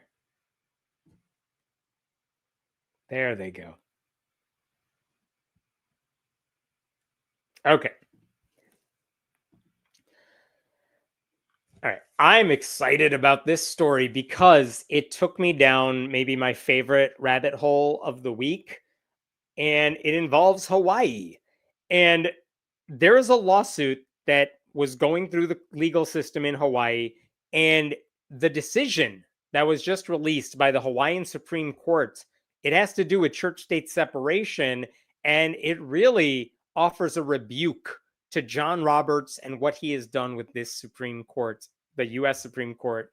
So let me try to explain what the hell this case is even about, because odds are you have not heard of this case unless you read very niche articles on various websites. Anyway, okay, here's the story as best as I can understand it. In 1922, that's how far back we are going, over 100 years ago. In 1922, the governor of what was then the territory of Hawaii sold a roughly 4-acre plot of land to a guy who was a trustee for the Mormon church. He sold it to this guy for $20 back in the day, which I'm sure was a ton. But their contract, I will show you a little bit of their contract, and check this out. This is what their contract said at the time. The land covered by this grant is to be used for church purposes only. In the event of its being used for other than church purposes, this grant shall become void, and the land mentioned herein shall immediately revert and revest in the territory of Hawaii. So you understand what that means. We're going to sell you 4 acres of land for $20, and you got to use it for church purposes, which makes sense because the guy who's buying this is a dude who works for the Mormon church. And they said, as long as you use it for church purposes, we're good. But if you stop doing that, we get the land back. It's ours now. Okay, so that land patent said it had to be used for church purposes only. And the thing is, if you go on Google Maps and you look up that plot of land, as I did because I got very bored one day, it's definitely not a church. It's just an intersection. It has not really been developed into anything. I mean, it's only 4 acres of land. It's not that big, relatively speaking, but it's not a church. And the thing that happened is that right now it's vacant property, but over the course of the 100 years, this land got bought and sold by various companies. In 2000, that land was sold to a company called Hilo Bay Marina, LLC. And in 2015, one of the parcels of that land was sold to a company that sounds like a religious group, but it's not. Basically, both of those companies, the land is entirely owned by the same guy whose name is David Owens. So he's this random guy who has all 4 acres of land, and they're his. And he has his businesses. He wants to use the land to promote his businesses. Yeah, that's how buying land works. There's nothing weird about this so far. But in 2022, David sued the state of Hawaii. And what he said is that basically he wants to develop this property into stuff for his businesses, but he's not allowed to do that because the grant, the land contract that he has, says he's only allowed to use this land for religious purposes. And he's like, but I want to build my store. And they're like, you can't do that because that's not a religious thing. And his argument to the court was, the state cannot force me to abide by this religious restriction. And the fact that it even exists in the contract is a violation of the Hawaiian Constitution and the US Constitution. His lawyers even said in one of their briefs, the Supreme Court has, in no uncertain terms, repeatedly confirmed that the Establishment Clause forbids both state and federal governments from aiding all religion to the exclusion of non-religion. So they're saying this has nothing to do with the Mormon church. You're saying we got to use this land to promote religion. You can't do that. And the Supreme Court has said, historically speaking, they have said you cannot say, the government cannot say pro-religious stuff at the expense of non-religion. They can't take a position on religion, much less a particular one, right? Okay, so what the state said in response to this lawsuit is the contract the guy has is fine. You cannot sue us as a state because that contract is tradition. It's totally what we did back in 1922. They called it a primitive form of zoning, and so it's still valid. They would never do it today, of course, but back in the day, that's what we did. It's tradition. The US Supreme Court likes tradition, so we're fine. And then they added the state. The state says there are plenty of laws that have its roots in religion. For example, I talked about this a couple weeks ago. There are some states with blue laws. And those are laws that say you can't sell alcohol on a Sunday because That's the day of rest. That's the day you're supposed to go to church. You can't even you can't even open up your retail store on a Sunday or a Sunday morning because that's when people have to go to church. And so the state of Hawaii is saying, see, that has religious roots, but we allow it to stand today because it's always been like that. Now, what did David's team say in response? They said, what are you talking about? The blue laws, even if they have historical roots, they exist today because you can still make a secular argument for them. For example, Sunday is a day of rest for everybody. That's why a lot of places are closed on Sunday. They're not doing it because you got to go to church. So they argued there is the restriction at the center of this contract that you got to use the 4 acres for religion. That has no secular justification, so it should be illegal. Okay? I hope I'm explaining this well. So this goes to court, and the district court judge basically says, I'm going to side with the state. The deed restriction is legal, and the original agreement is secular. You could argue it's secular, the judge said, because it allowed for any religious group to benefit from the property. It didn't say you can only build a Mormon temple on this land. It said it had to be used for religious purposes. So there's no discrimination here. There's no violation of the Establishment Clause because any religion will do. You want to build a monument to like atheism, the judge is implying, you can do that too. But that kind of misses the point. And so that decision was appealed. And the Hawaiian Supreme Court's like, you know what? Just skip the middlemen. Give us this one. We're going to weigh in on this instead. And they decided to take the case up directly. And the Hawaiian Supreme Court issued their decision this month. And this is kind of amazing. Let me pull this up right here. Because in their decision, look at what they said. Here we go. This is what the Hawaiian Supreme Court said in a 65-page ruling. Moreover, enforcement of the deed restriction is not a neutral act between religion and non-religion. Rather, the deed restriction explicitly favors religion, requiring any owners of the property to continue using it only for church purposes or they will lose the property. So, like, you can't do it. This is a unanimous decision from the Hawaiian Supreme Court, and that's wonderful. They basically said that contract that the dude signed, it violates Hawaii's Establishment Clause, so you can't have it. They also said it's ridiculous to consider the tradition of what contracts we were going by in 1922. We can't consider historical practices because Hawaii wasn't even a state back then. And they said Hawaii's constitution went into effect in the 1950s because that's when they became a state. So, like, if we want to look to tradition, we want to go back to like what the founders said when our state was established. Well, then you got to go all the way back to the 1950s. And guess what? They were pretty explicit about the Establishment Clause and church-state separation. So let's go by that tradition, shall we? They basically said in this thing, and this did make me laugh when they said it. Check this out. Right here.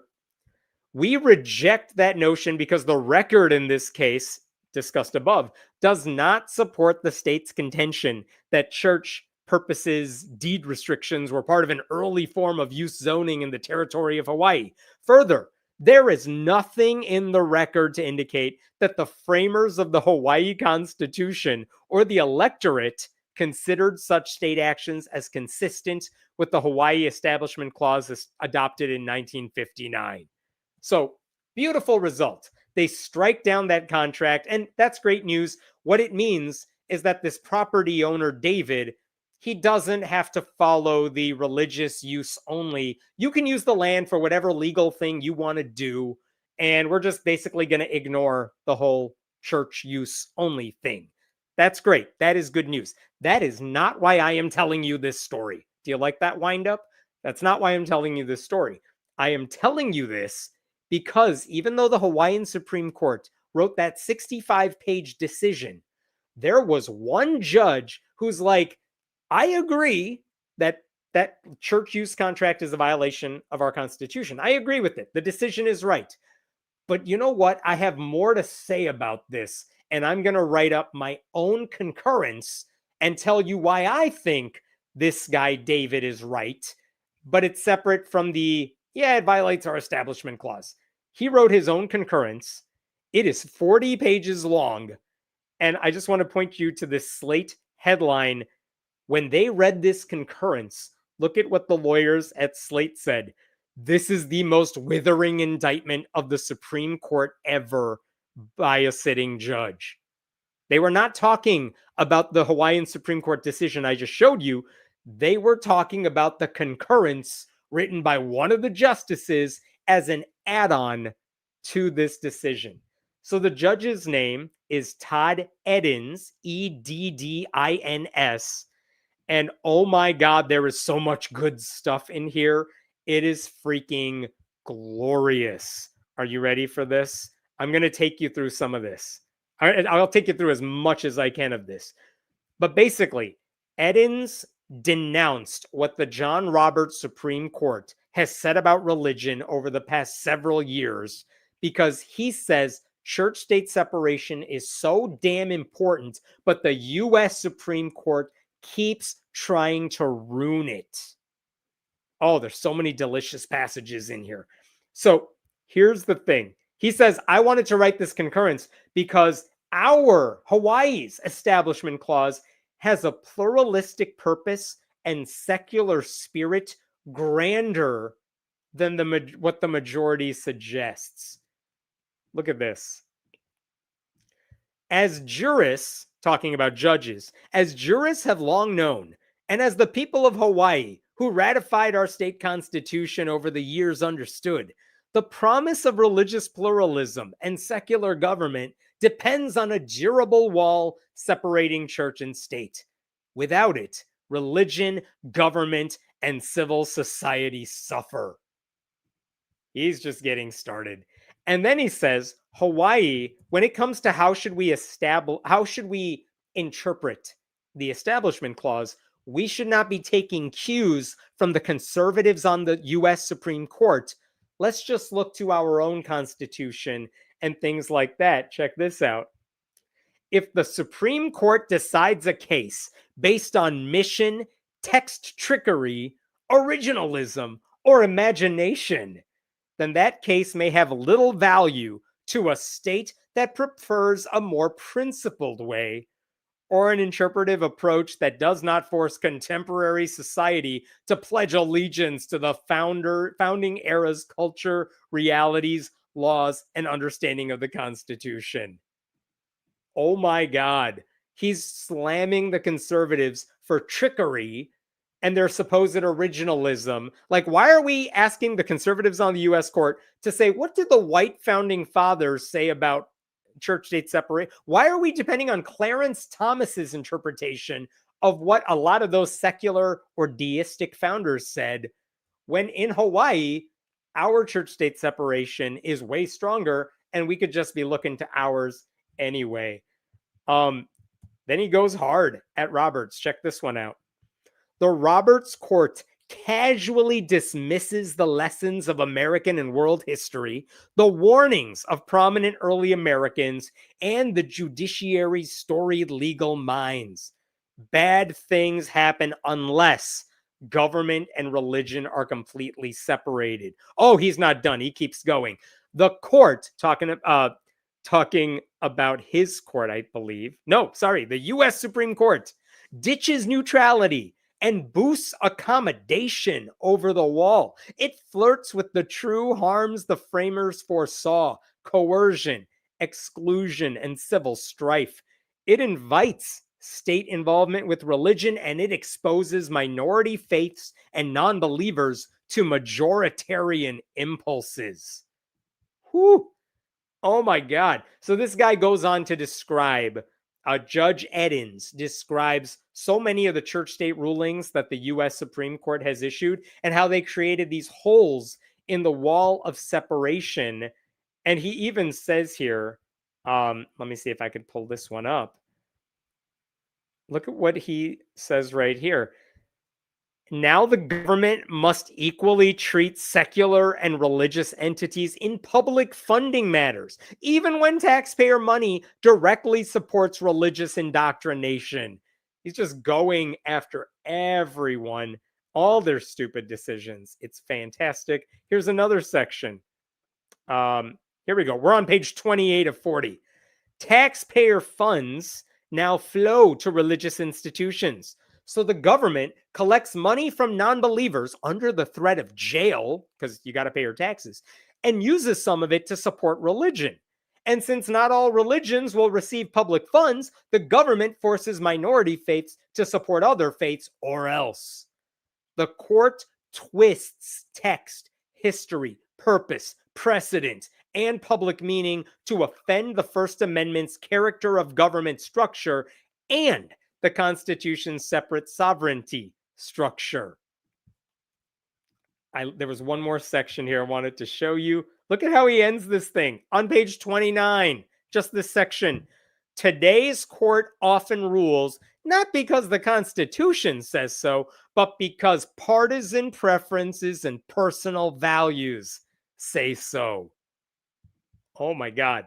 So this guy really goes for the jugular when he talks about Joe Kennedy, who I mentioned earlier, who was that high school coach who wanted to pray at midfield after games, even though he was on the clock and working for the public high school. And the Supreme Court famously, they sided with the coach, but when Neil Gorsuch wrote that opinion, he lied about all the facts of that case. He said the coach was fired. He was not fired. He said these were private prayers. They were not private. Sonia Sotomayor, in her dissent, even said, oh, here's a picture of him praying silently, and there's a giant mob around the guy supporting him. And so he goes after that particular case because the Supreme Court lied the entire way through. Here we go. Here is that section about the Kennedy case. We're on page 33. History is prone to misuse. The current court shrinks, alters, and discards historical facts that don't fit. It handpicks history to make its own rules, missing the broader context of a constitutional provision's original and contemporary purposes. There was one more section here. Let me pull this up for you. And this is on page 38. Same basic section. Look at this. Pretend law based on pretend facts and unsound methods has no place in Hawaii law. Unbelievable. Last little bit I want to share with you. He says when it comes to this case in front of him, this is, by the way, Todd Eddins, Eddins, and I will show you where is this right here. I will highlight this for you so you could see it. This is from the Slate article, Justice Todd Eddins. But back to what he was saying in that little bit I was showing you. For the reasons stated in the well-done majority opinion, which he signed on to, a deed restriction imposed by the state that requires a landowner to use land for church purposes only, or else it reverts to the state, constitutes state action that advances religion. Look at this. The state's purpose in retaining a reversionary interest is not secular. It's religious. The government does not just accommodate religious practice as a condition of property tenure. It forces faith-based use of the land. It conditions ownership and land use on the advancement of religious activity. The state compels religious use and excludes all secular purposes. It favors religion over non-religion. And he says, we have a classic violation of the Establishment Clause. And then this, we're on the final page here. Look at this. Let me explain what he's about to talk about. When John Roberts was getting confirmed to the Supreme Court, he basically said during his confirmation hearings that my job is to call balls and strikes. I'm not here to change like the strike zone. I'm just the umpire. I don't make the law. I just apply the law, right? So he calls balls and strikes. And this is what Judge Eddins says. Back then in the big games, the Roberts Court called balls and strikes based on the pitcher and hitter. Bad enough for the integrity of our judicial system, national and subnational. But now, pitches that bounce to the plate or sail over the catcher's head are strikes, just because the ump says so. Pretend law is not law. State constitutionalism makes it easy to consider Roberts Court jurisprudence white noise. Signed, Todd Edens and his team. Unbelievable. So this guy's basically saying, look, Hawaii's constitution is awesome. Let's interpret the Establishment Clause. Let's protect separation of church and state. That's why we're ruling in favor of David, who can use the land however he wants. But since this is a church-state separation case, let us not look to whatever the hell John Roberts and the U.S. Supreme Court is doing, because they have no clue what they're doing, and they are distorting the law to meet their religious partisan goals and not actually doing their job. Incredible. Going back to that Slate article for just a second, because I respect the journalists who write that, this is what they said when discussing this concurrence. Justice Edens didn't leave anything on the field. He is saying what nobody else, at least in the judiciary, seems able to say about the Supreme Court right now. To which the other lawyer responds, and also, no lies detected, right? So really, really amazing. I mean, this is not about like a 4-acre parcel of land in Hawaii. This is about the integrity of our democracy. Justice Edens, his scorching indictment of the Roberts Court, it just underscores how far the Supreme Court of the United States has drifted from the founding principle that the government's supposed to remain neutral on matters of faith, because they have destroyed church and state, the separation between them. They have betrayed their duty. They have left minority religions and non-religious people vulnerable to coercion and exclusion and forced subsidization of beliefs they don't share. But thankfully, Hawaii's justices here are reminding us that constitutional law isn't that complicated, and you don't need to twist it to achieve the right results. Sometimes the answer is totally straightforward and obvious, and yeah, it happens to be secular. And I am so appreciative that this justice is like, I'm calling out the bullshit coming from the United States Supreme Court because of its religious favoritism, because it is bending the facts, because it is trying to rewrite history, because they're cloaking their obvious partisan ideology in legal terminology to help conservative religious wingnuts. It's judicial malpractice. So this is good. This is why it's so important to have good state courts as well, because while the U.S. Supreme Court is trying to erode church-state separation, you do have some judges, including federal judges, like the ones who have struck down the Ten Commandments laws. Like, there are people who will choose principle over politics, and they are doing the right thing, and they deserve applause when they do things like this, and they deserve attention for it when they do things like this. So I just wanted to bring that to your attention, because I mean, I'm not a lawyer, but man, it's fun to read that concurrence. I'll leave a note if you're watching this later on in the description below. All right, what questions we got here? Wow, pulls no punches. No, he does not. It's glorious. If the contract is void, does that mean it should go back to its original owner? I mean, according to that contract, if it was void, it would go back to the state of Hawaii to do whatever they want to do with it. So it's not going back to like the Mormon trustee guy because he sold it, so it's not his anymore. MAGA will just call this judge an extreme left-wing woke judge. They will, and of course, none of those words mean anything. And we got to get used. I wish elected Democrats or Democrats who are campaigning stopped getting worried when they call you out for being woke or when they call you out for being left-wing. There are better responses to no, I'm not. Like, so what? I'm proud of defending the Constitution. I'm proud of defending the founding fathers' intentions. And I'm not going to like change my values just because religious wingnuts want to do it that way. Why can't they have a bigger spine and say what this judge is saying? A lot of Christians, I don't think, know the difference between secular and atheist. Fair point. I mean, I am not asking the government or the courts to endorse atheism. I'm not asking them to promote atheism. That's my job. But they do not have the right to tell anyone what to think about matters of religion. When we say they should be secular in this context, we're just saying the government should not say the land has to be used for religion, just like it can't say it has to be used to promote atheism. Just say you get to use the land. It's yours to do what you want. That's secular. That's neutral. Again, this is the argument you sometimes hear from the Christian right, which is when we teach evolution in schools, that's promoting atheism.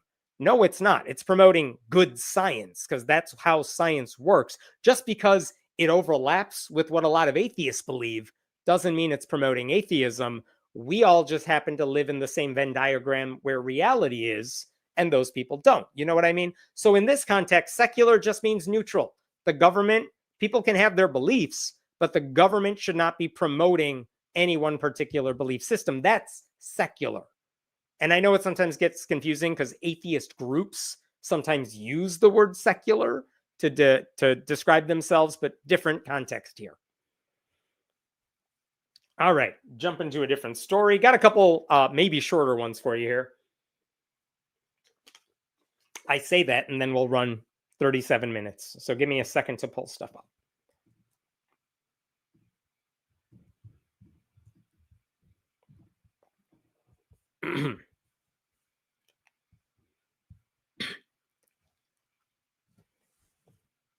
Really? 12? Yikes. That story took a disastrous turn now. Okay. Let's talk about Texas. This is an interesting update for you regarding the Texas law to put the 10 Commandments in every single classroom, because that's how Texas Republicans think kids will improve their education somehow. They're not very smart in the Texas legislature. But let me give you a couple updates on how these 10 Commandments things are going, and then I'll get to Texas. A short version of this. Louisiana passed a law to put the 10 Commandments in every classroom. They got sued over it. A federal judge said, you can't force the 10 Commandments posters in schools. That's unconstitutional. It is illegal. And then the state appealed that decision, and an appellate court said, what are you doing? It's still illegal. You can't have this law. So Louisiana, that's where they're at right now. In Arkansas, they passed a law to put the 10 Commandments in public schools. They got sued over it. And a federal judge, and I talked about this recently, a federal judge said, you can't do that. That is illegal. But I haven't issued my decision yet. So for now, my decision only applies to a handful of schools that are represented in the lawsuit. If you're one of the parents who sued over this, then in your districts, no 10 Commandments. All the rest of you, chill out and wait for me to make my official ruling. That's where we are at in Arkansas right now. And one other thing happened, and I talked about this last week in Arkansas, which is that even though the judge said that and basically told everyone else, hold off, one other school district in Arkansas said, but we want to put up the 10 Commandments posters anyway. And they did, and a parent complained about it. And basically the lawyers for the church-state separation crowd went back to that judge and they said, hey, judge, you know how we sued over this? And you said you side with us, but it only applies to a handful of school districts. Well, there's another school district doing it now. Can we get our lawsuit back, add in a couple details about this other school district, hand it back to you, and then have you rule on that amended lawsuit? And the judge is like, this is very unusual. But sure. And they amended their lawsuit. They added that other district on, gave it back to the judge. And the judge is like, all of you districts now, including the new one, none of you get to put the 10 Commandments up. But all the rest of the school districts, you still have to wait for my decision. Okay, so that's where we are at in Arkansas. In Texas, they passed a law to put the 10 Commandments up in every classroom. They got sued over it. And very recently, a federal judge said, Texas, what the hell are you doing? That is illegal, just like everyone else has said. But again, that judge is saying, oh shit, school starts already? All right, tell you what, this ruling only applies to the school districts mentioned in the lawsuit that the parents who are suing their kids attend. It only applies to those districts. Everyone else in the state of Texas, you got to wait for my ruling. That's where we are at in Texas as I am making this video. So here's what's happened since then. There are 3 developments that have happened since then that I want to share with you. The first is that all the sides in Texas, you have the church-state separation crowd, then you have Ken Paxton, the attorney general, and all the Republican lawmakers. Those are the opposing sides here. And this is where it gets interesting. The church-state separation crowd, after the judge's ruling, sent this letter. You could see the date up here, August 21st. They sent a letter to every school district in Texas, basically saying, hey, look at the blue right there. On August 20th, a federal district court ruled in our client's favor and said that this law is plainly unconstitutional. So there was a preliminary injunction, blah, blah, blah. And look at the next paragraph.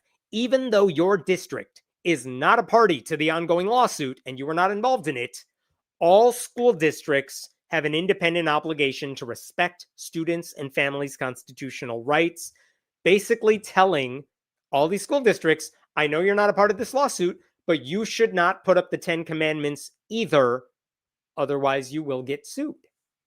So they did that, just trying to warn these school districts, and school is starting up, hey, don't make the mistake. Don't do it. We will come after you if you do. So, don't. Well, guess what happened just days after that?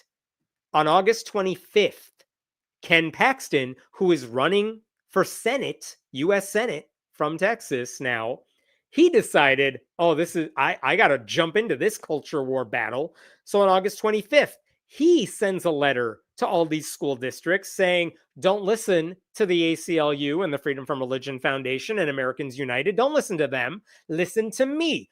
I'm a white Republican. I'm the only one that matters here. He says, I'm paraphrasing what's in yellow here, if you are not part of this lawsuit, guess what? The judge's ruling does not apply to you, so you got to follow the law that we passed, and you got to put up the 10 commandments posters in your schools. And he says, the woke radicals seeking to erase our nation's history will be defeated.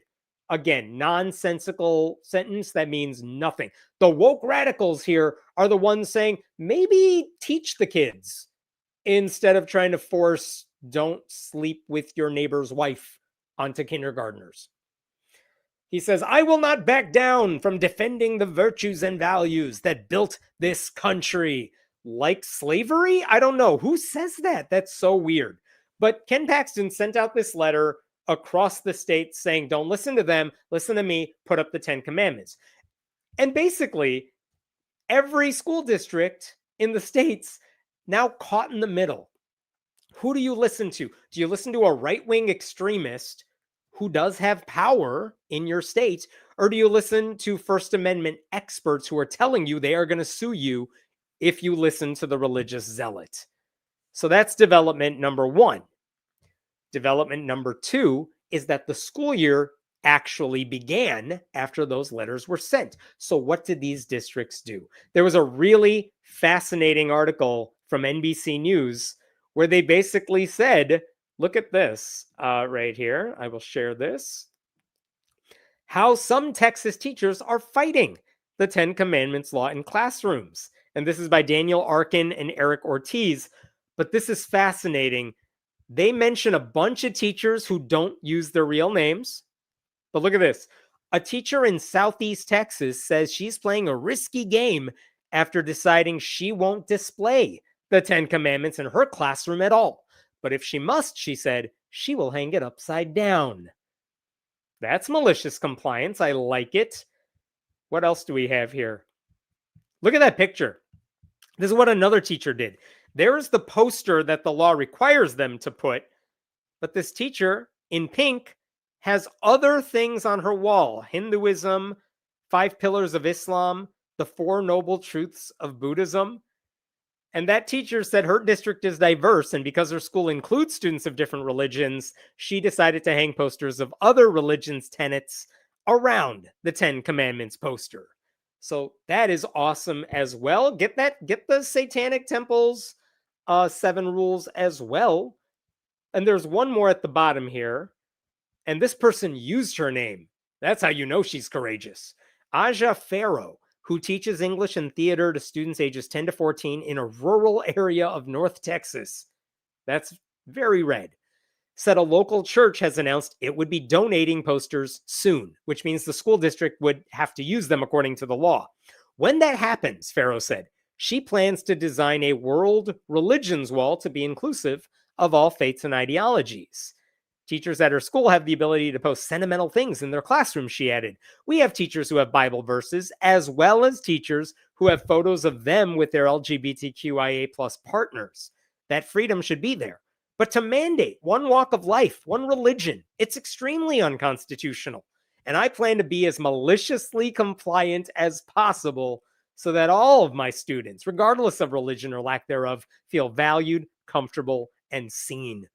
That is beautifully put. Love that. So you're starting to see some school districts put up these posters, but also some teachers waging this malicious compliance against those posters in whatever way they feel they can do, whatever they can get away with. So I love that. That's development number 2. Here is the final development, and this is the best development. In Texas, we now know, because of articles like that one, that there are school districts that have put up the 10 Commandments posters, even though the judge already said that the ones in the lawsuit cannot do that. And the ACLU has told all these other districts, you can't do it either. And if you do, by the way, and the judge issues his ruling, odds are your posters are going to have to come down. So now that we know all these other school districts are putting up these posters, what do?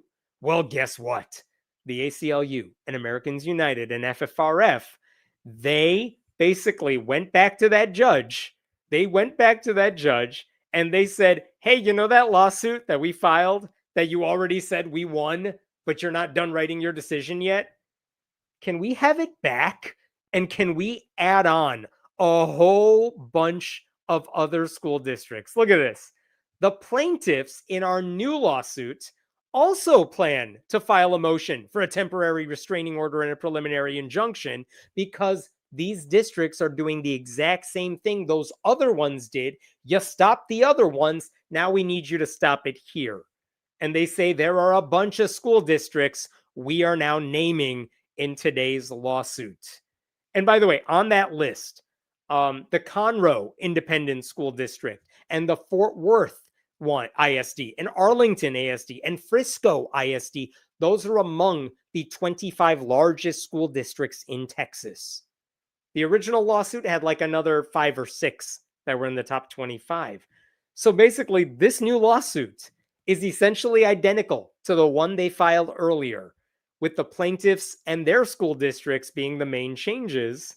I did enjoy this one part of the new lawsuit. Just look at this right up front. This is on page 3 of the new lawsuit. Here we go. Look at number 3. Last month, hey judge, do you remember when you wrote that decision siding with us? Last month, this district court ruled that the Texas law, SB 10, is plainly unconstitutional and likely violates the establishment and free exercise clauses of the First Amendment. And in June, the U.S. Court of Appeals for the Fifth Circuit said the same thing about the Louisiana law. And as they said in their lawsuit the first time, the Texas law is like way worse than the Louisiana law. So they're saying, look, all you got to do is look at your work that you did earlier. And look at number 4 in that same lawsuit. Despite these precedents, the defendant school districts have pressed forward with actually posting Senate Bill 10 displays in classrooms, or have confirmed they will do so shortly, even after we sent them a letter.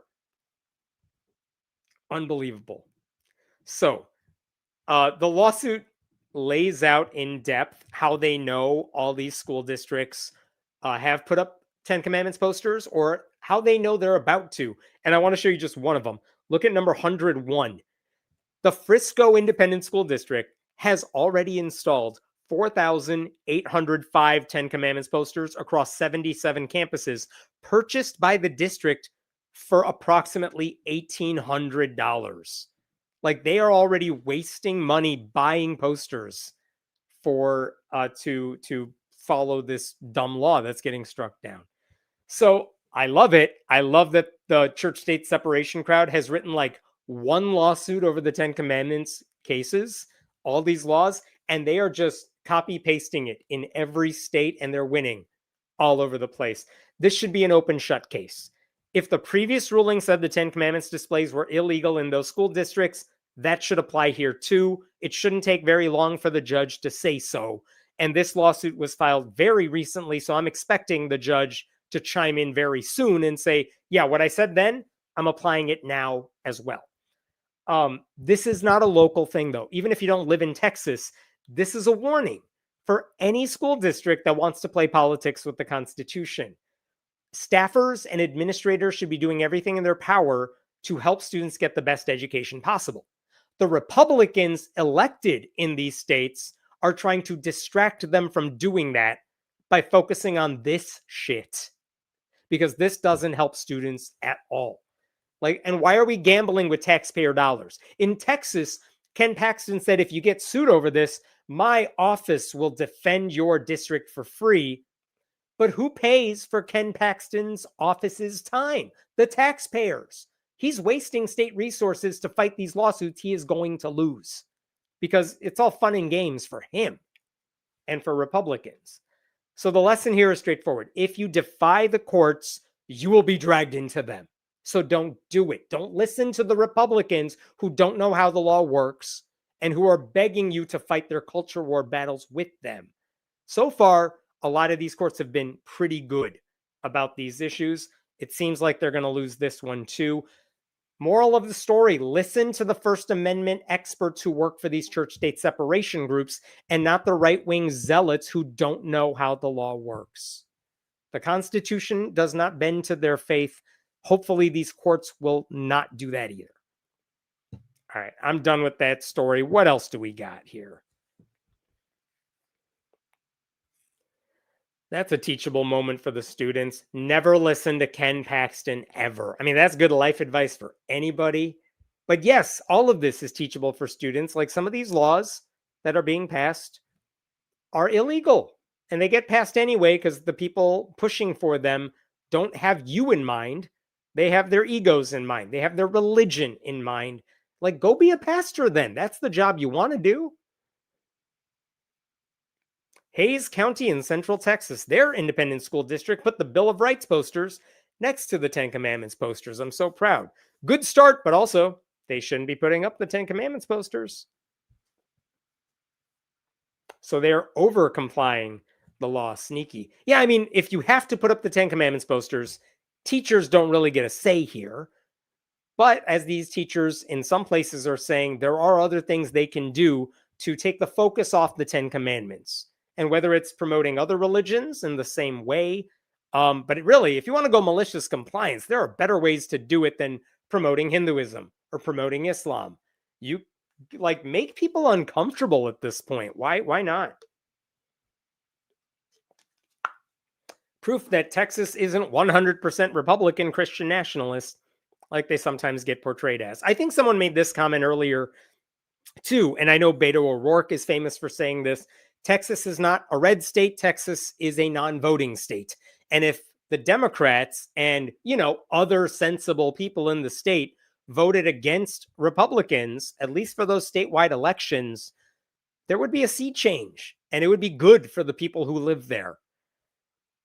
Unfortunately, Republicans in Texas are very motivated to do all this stuff. So, okay, got a couple more stories for you here. Let me pull this one up.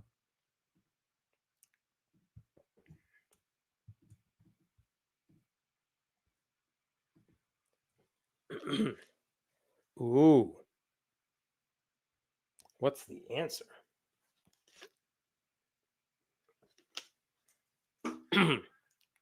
All right. I'm ready to go. Let's do this one. This is an exclusive. I'm happy to share this with you. You have not seen this story anywhere yet, so I'm breaking it here for the first time, and I'll post about it later. There is a man who works as a junior high school basketball coach in Mena, Arkansas. I don't know if it's Mena or Mena. Someone can correct me in the comments section. But the guy's name is Logan McCourtney. And two things you need to know about this guy. First is that not long ago, actually, I take that back, a while back, 10 years ago, he was named the children youth minister at some church in that community, and that's fine. He can be a pastor, he can be a youth pastor, and that's fine. But he works for this church. And he also works as the junior high basketball coach for the public schools in the area. In fact, when he got hired, this is what happened recently in 2024. You could see what it says. Welcome, Logan McCourtney, to the public school staff. He will be the junior high boys basketball coach. And you could see him right there. He's very excited to take on the role. And listen, right now, nothing here is wrong. I don't care if this guy is a pastor who also does double duty as a junior high basketball coach. That's fine, as long as he keeps those two worlds separate, right? Right. That should be obvious at this point. And you know where I'm going with this story, right? Because of course he did not do that. But not only did he not keep those two worlds separate, he bragged about it during a sermon earlier this month. And I know this because I got the video. So here's what happened. This guy said he was in the school's library for whatever the reason was, and he heard a little girl saying she was asking the librarian for a book full of mystery and suspense. And this guy decided, what does the librarian know about that? I'm going to chime in. Let me play the clip for you and show you what he said. We had a student in our middle school library this last week, and I overheard this, and so I just jumped in. I was like, I don't really care. You can fire me. I don't care, right? Where's Todd? He's on the school board. Make sure it doesn't happen. But this girl was asking Miss Cheney, she's like, hey, I'm looking for like a book. It's got mystery and suspense. And so I was like, I got you, sister. And I said, are you looking for something that's romantic, something that has suspense, thrilling? There is some murders in there. There's redemption, and there's a hero. And she said, where do I find it? It sits right over there. It's the Bible. And then I just walked out. And I was like, I just teed off on that one, you know. And I was like, thanks, Miss Cheney. I'm so thankful. But, right, seriously, like God just provided that opportunity. And I know the girl, but I was like, are you kidding me? Yeah, like if you're looking for a book, I can show you one, right? And so I just want to encourage you. Are they always that easy? Not necessarily. Right? But I do want to encourage you. The opportunities are there all the time. Hey kids, if you want to read a book with genocide and incest, have I got the recommendation for you? What the hell is he doing? Let the librarian handle that one. That is not an opportunity that you need to tee off on. Like, no, and don't encourage other people to take that opportunity. No, that's not the proper time or place for that. And did you hear what he said at the very beginning of that clip? He said, I'm quoting here, I was like, I don't really care. You can fire me. I don't care, right? Where's Todd? He's on the school board. Make sure it doesn't happen. He's talking about a guy named Todd Ains, who is on the school board and apparently goes to this church. He's literally saying, oh no, I might get in trouble over this, but don't worry, you got my back, right? Even though I'm proselytizing to a student during my day job. What the hell? So that's what this guy did. And now I can share with you that the Freedom from Religion Foundation has sent a letter to that school district basically saying, what the hell is this guy doing and why are you allowing him to do it? And they're basically saying, hey, school districts and administrators in this district, you have an obligation under the law to make certain that employees are not violating the rights of its students by proselytizing or using their position to promote their personal religious beliefs. And somewhere in here, I'm jumping down right near the end. Can I not find it? I can't find it anymore. But it says right here, religion is a divisive force in public schools. Mr. McCourtney's actions needlessly marginalize those students who are part of the 49% of Generation Z who are religiously unaffiliated. And they say at the end there, please ensure that Mr. McCourtney immediately ceases promoting his religious beliefs to students. Further, we ask that the district remind Mr. McCourtney and all other employees of their duty to adhere to the Constitution and respect students' First Amendment rights. That's from FFRF attorney Sammy Lawrence. And I appreciate that. So far, the district has not responded, but we will see. Now, maybe you see all this. Maybe you think this doesn't seem like a big deal. I mean, he didn't force his religious will on this girl. He just recommended a book, right? But it's not just a harmless slip up or a quirky anecdote. This is a guy exploiting his role at a public school to push his faith on children who may feel pressured to do what he says and get the worst written book ever instead of something actually decent. Listen, the Bible is available to students who want to read it. Staffers have no business telling them they should read it. If there's an academic reason for that, let's talk. There's a way around that. That might be fine. But what this guy is doing is not that. They sure as hell should not be taking a public victory lap after accomplishing nothing of value. So this guy did not just cross the line. He flaunted it. He boasted about how he was proselytizing as if the library and his pulpit are interchangeable. And then he leaned on a school board member sitting in the pews to shield him from accountability. It makes it clear he knows the rules. He knows he crossed the line, and he has no intention of respecting the rules. That's not ministry. That's an abuse of power. So if this school district brushes this off and tolerates this behavior, they are complicit. So they better take this seriously. I don't think this guy should be fired, by the way. I think he should be warned that what he did was wrong. If they find out it's happening again, then yeah, they might fire. They should fire him at that point. But I do wonder if this guy's doing this to a random girl in the library. He said he knows her, whatever. If he's doing this in the library, what is he doing as the junior high basketball coach? Is he telling them to pray before games? Is he pushing his religion on those kids? Because we know what happened in the library because he bragged about it. We don't know what's happening when he's getting this team ready in a practice. And at that point, you're not serving students anymore. You are serving yourself. Okay, so again, he needs to accept that he screwed up. He needs to promise he's not going to do it again. And he should admit he would not be okay with it if an atheist, a Satanist, a Muslim, a Hindu coach in his position did the same thing with their holy book either, right? If he can't do that, then he shouldn't be in this job. This is not complicated. But if he's not going to be responsible, then the school district needs to be. Just wanted to share that with you. What other questions we got here? By the way, the reason I know about that story and the reason I saw that clip is because someone in the district shared it with me, and I connected them with FFRF in that particular case. He sounds so smug and full of himself. I mean, that's what you learn in Pastoring 101. That's how you sell a sermon, really. To be frank, the coolest part of the Bible is Jacob kicking God's ass in a wrestling match. Truly one of the best sections and the weirdest episode of VeggieTales. Is there anything that's not in there? You could cherry pick the Bible and find anything you want. What's not in there? I mean, I'm tempted to say anything useful, but like, no, it does. You just have to find it like a needle in a haystack, and you got to look past all the crazy shit. I did like this question, by the way. Where is it? What do y'all think is the atheist holy book? I would love to hear. I screwed up when I said that, but I'd like to hear what your thoughts are on that one.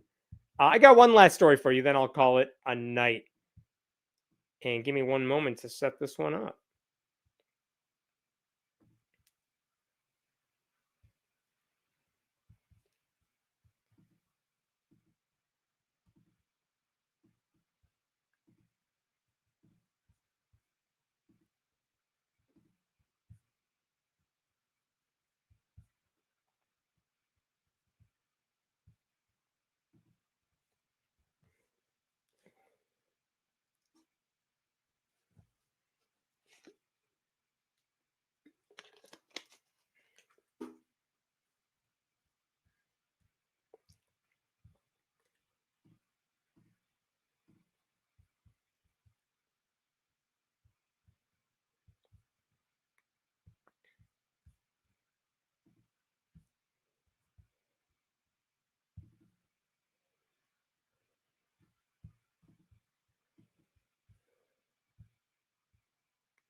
Okay, I think I'm ready. Last story here. I don't know if you've seen this one. I saw it in a couple of media outlets, but it hasn't got much attention. And when we talk about all the things the Trump Justice Department is doing, this one is probably lower on the priority list, but it's important. So this story involves a Hindu sect. And I just want to show you, here's their name. It is so hard for me to pronounce, and I am brown. But check this out. The Bochan Sanvasi Akshar Purushatam Savinarayan Sanstha. I screwed it up. Whoops. Let's go by the acronym BAPS. It's BAPS. It's a Hindu sect, and I just embarrassed myself. But the BAPS people, it's a sect of Hinduism.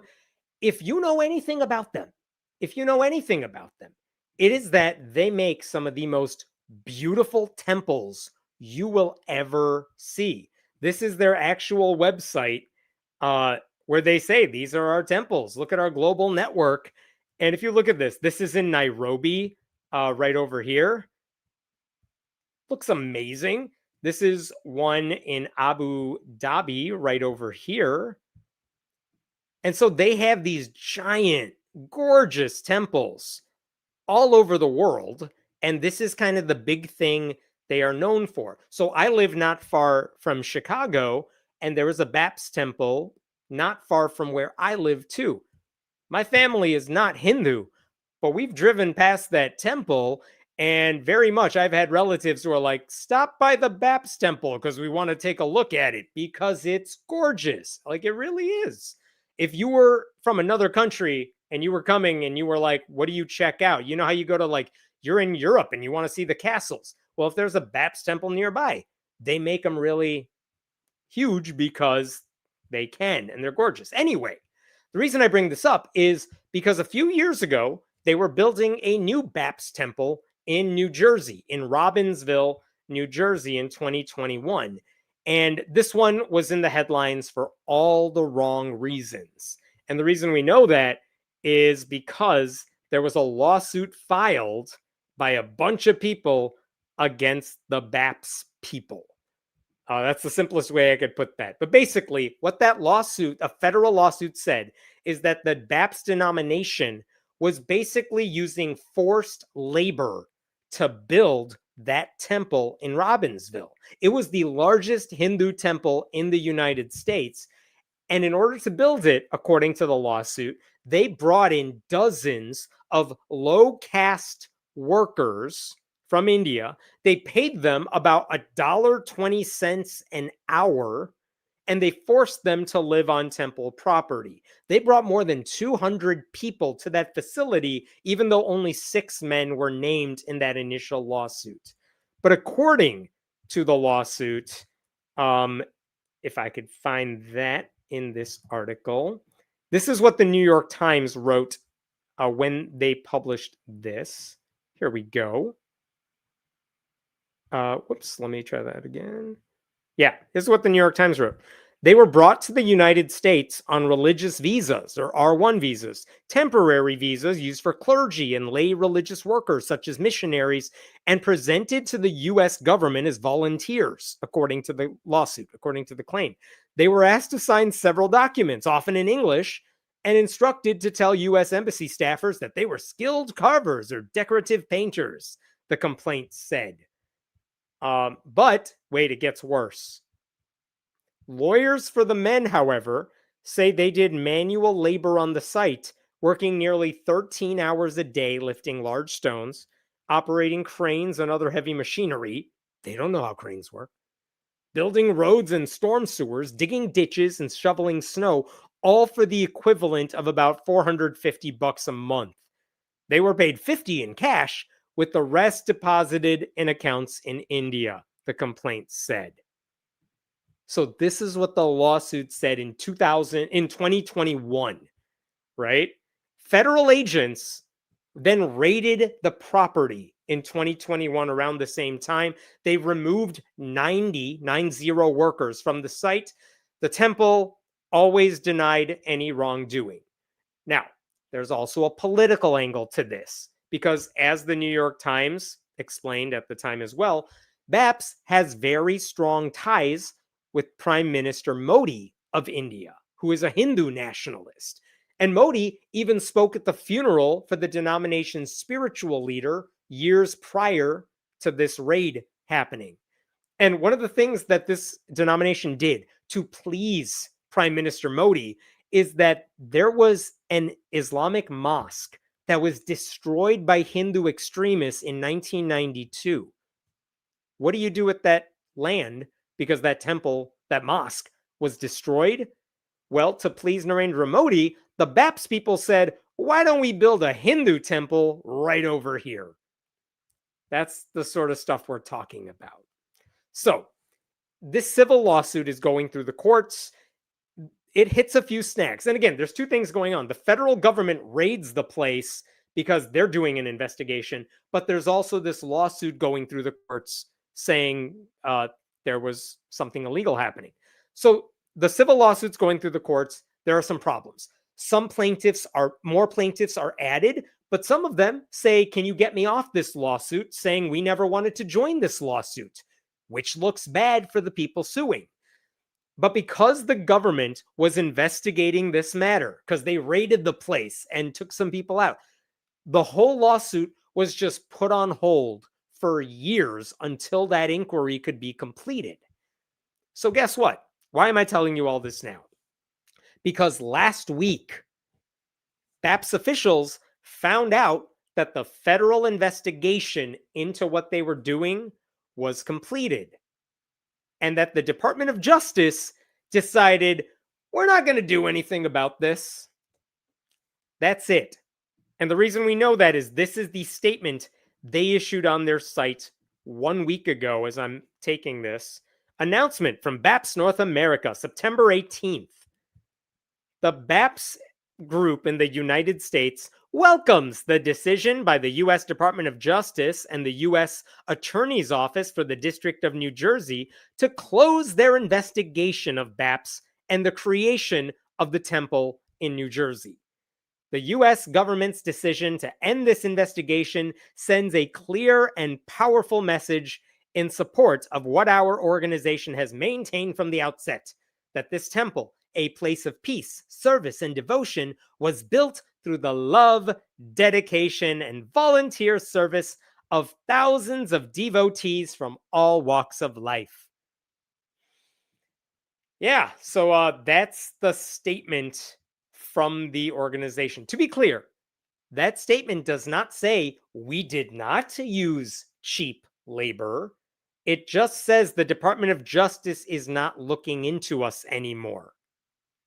And I am wondering whether Trump's affinity for fellow autocrats like Modi had anything to do with his administration dropping this particular case. I don't know if that is pure speculation on my part.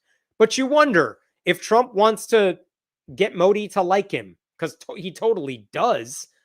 This is one way to get on Modi's good side, right? And of course, the Department of Justice basically works as Trump's personal lawyers now, even though they're not supposed to. So if he wants this case shut down, I'm sure Pam Bondi would shut the case down, regardless of what the facts say, because that's how they run the Justice Department now. Now, here's the other side to this. If the federal government's investigation is over, what happens to the lawsuit that was filed? Technically, that can now continue through the courts. But I don't know if that's going to do anything at this point. Because, I mean, the construction of that temple in New Jersey finished in 2023, a couple years ago. And since that time, the advocates for the temple have defended everything that has happened. They said, hey, what these workers said they went through in the lawsuit, you guys are misinterpreting everything. They were volunteers. They were doing it out of sheer love of the faith. This is amazing. This is from the Religion News Service, which writes about religion stories. Look at this quotation they got. This is an article about what I just told you. DOJ drops forced labor case against largest Hindu temple in America. Look at this incredible quotation here. Yogi Trivedi, a scholar of Hinduism at Columbia University, nice, and BAPS practitioner, said cultural and religious mistranslation has complicated the labor allegations. The concept of Siva, a central tenet of this sect of Hinduism, does not translate directly to Western concepts of volunteerism. The purpose of Siva is not to just complete a project, he told RNS. It's not just to provide a community service or just to be a humanitarian. It's actually to better yourself and come closer to the divine by realizing yourself, your soul.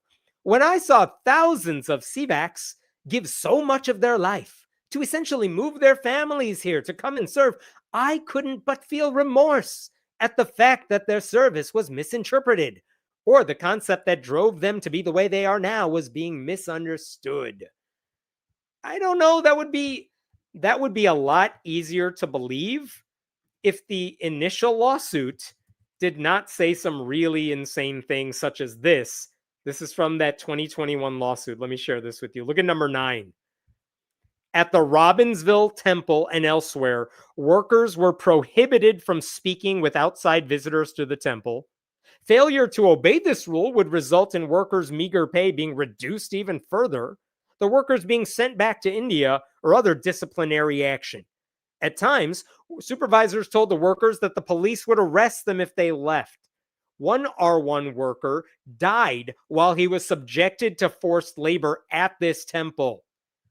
The defendants overseeing the temple construction then retaliated against workers who organized to demand, among other things, that dead workers' remains be treated according to his and not the defendants' religious rituals, and that the defendants improve working conditions. So that's what they're saying in the lawsuit. Does that sound like people who came there voluntarily because they just wanted to better themselves and their souls? What is going on there? Here's one other part of the lawsuit. Check this out. Number 11. They're talking about the lower castes and how they were recruited. But look at this. At the Robbinsville Temple and elsewhere, temple leadership did what they could to remind these marginalized workers of their place in the social hierarchy. One defendant, for example, called the workers worms, thus exacerbating the psychological coercion the workers experienced. Doesn't sound like volunteers, and I'm not sure what the misinterpretation is. It's very much, I'm not trying to make a perfect analogy here, but sometimes you hear defendants like white Christian nationalists defend slavery by saying they had good masters. They were part of the family. They loved working with their masters for their masters. And it's like, no, it's slavery. I don't care what they were saying outwardly. They had no other choice in the matter. So don't tell me these guys are like just doing it for the love of the game and the love of the faith, when the lawsuit itself is saying some of these guys were not members of the faith. And look at the conditions they were put in. And where in here does it say they really had a choice in the matter? So if allegations like this are shown to be true, it would defeat the narrative that the workers were doing their jobs willingly and voluntarily. Okay, and it's not just one scholar defending all of this. I was shocked to see this too. This is from the president, the executive director of the Hindu American Foundation, which is a big group. And this person essentially called the entire lawsuit a witch hunt. She celebrated the end of the Department of Justice's investigation. And look at what this says. This is unbelievable. It is over. The BAPS investigation is closed with no charges filed. By the way, this is my Indian accent. For those of you wondering, I only do one accent. It is this one if I'm trying to pretend to be somebody else. Now we pick up the pieces. The largest Hindu temple in America was raided by a literal cavalcade of federal agents and police. Hindu monks were roused from bed in their sanctuary with guns pointed at their heads. The BAPS community was forced to endure false, horrific allegations of forced labor and casteism. The New York Times was given exclusive access to carry the federal raid live, raising serious questions as to why the media was alerted before temple devotees to ignite a trial by fire before the federal investigation even started. A fringe Hindu group, along with a Rutgers professor and other anti-Hindu orgs, piled on to exploit the caste angle. Will we ever see an apology for this monstrous, catastrophic episode? We won't hold our breath. First of all, reporters get tipped off about raids all the time, not just in this case. That is not a conspiracy. That's how good reporters do things sometimes. But also, again, just because the DOJ's investigation has dropped doesn't mean nothing happened. It could very well just mean Trump's in charge and they don't want to investigate this because they don't want to piss off their friend, the autocrat, Narendra Modi. The lawsuit is not over yet. And the lawsuit has not been dismissed, or a judge or a jury has not ruled against the plaintiffs in that case. I don't know what the right answer is here. I'm not saying the allegations are true. I don't know. But if the allegations are true, don't rely on the Justice Department dropping their case as proof that the people at this temple did nothing wrong. It's not the same thing. So this whole thing, it's a chilling reminder that religious zealotry can sometimes mask exploitation, right? So these BAPS temples, they appear to be a monument to Hindu devotion, but this lawsuit from 2021 suggests that it was built on the suffering of at least a handful, maybe a lot of handfuls, of marginalized workers who say they were coerced into doing this and they really had no choice. And I don't know how you misinterpret that to pretend they all wanted to do this to build up their souls. I'm not surprised if the Trump administration doesn't want to look into this because they don't want to offend their ideological allies in India. But there are a lot of voices denouncing the lawsuit as well. And they are rationalizing this abuse in ways that may not age well. And we'll find out soon enough. I don't think anyone should be celebrating how vulnerable people may have been sacrificed for this project. And instead of hiring and paying professional constructors, which is what they should have done, the best case scenario in this situation is that temple officials just took advantage of willing volunteers, which really doesn't make me feel any better. If they have the sort of money to build these temples, then they have the sort of money to hire workers for a real wage. You don't need to pull people out of India to do this stuff. I don't know. I don't know where I'm wrong on this one yet, but I'm glad the investigation is still ongoing. Is there anything I'm forgetting to show you here? One thing I did want to show you, last thing, just I forgot to point this out. This is a letter from the BAPS people last week to the district court judges looking at this case. And they said at the very bottom here, on September 12th, 2025, having been informed by an attorney for the government that the status of the investigation was unchanged, the plaintiffs, I'm scrolling down, blah, blah, blah, blah, blah. Oh, let me go right here. Specifically, in conversation with lawyers for BAPS, they have advised that DOJ has closed its investigation of BAPS and other entities and individuals named as defendants. Accordingly, we write to advise the court that there is no longer a basis on which to pause our lawsuit, but they say it appears that the plaintiff's motion is now moot. I don't know what I'm talking about anymore. It's late. I hope this lawsuit continues. We will find out what the judge says about it. But again, the bottom line is the Department of Justice not looking into this anymore because it's run by Republicans. The lawsuit has not been tossed out of court yet. But if you've ever been to any of these BAPS temples, which look beautiful, just remember there's a way they were made and the story behind it. Just like everything that looks beautiful, as the, I think, was it Louis C.K. joke goes, like the pyramids, they're amazing. Guess what? They were built with slaves. Guess what? Your iPhones, they're amazing. You use them all the time. Same thing. Okay, I'm going to stop there. What other questions we got here? That said, you have a clear-cut case of human trafficking and wage violations, allegedly, and nothing is done. What is stopping anyone else from not paying people? Well, it helps if you have allies in the White House, apparently. And again, these are all allegations, but the fact that the DOJ is not looking into it anymore and not even issuing a reason for why they're not looking into it anymore, that should concern everybody. And that's why I hope this lawsuit gets taken seriously. It deserves it. I smell a dismissal, bought and paid for. That's what it looks like. I don't know. Again, allegations everywhere. I'm a lot more interested in what happens to the people. You mean the people who were brought in to build these things? Yeah, I don't know if they just went back to India now. If they're somewhere else, I assume they went back. But like, well, what's their situation now? I don't even know if they're necessarily safe. Yeah, it's concerning, and we don't know the answer. Okay, I'm done. Thank you for sticking around. I know it's a long one. Thank you so much to Den for helping me out and keeping me on track here. Thank you all for commenting. I should be back next week at the usual time. I will see you then. Thanks so much. Have a good weekend.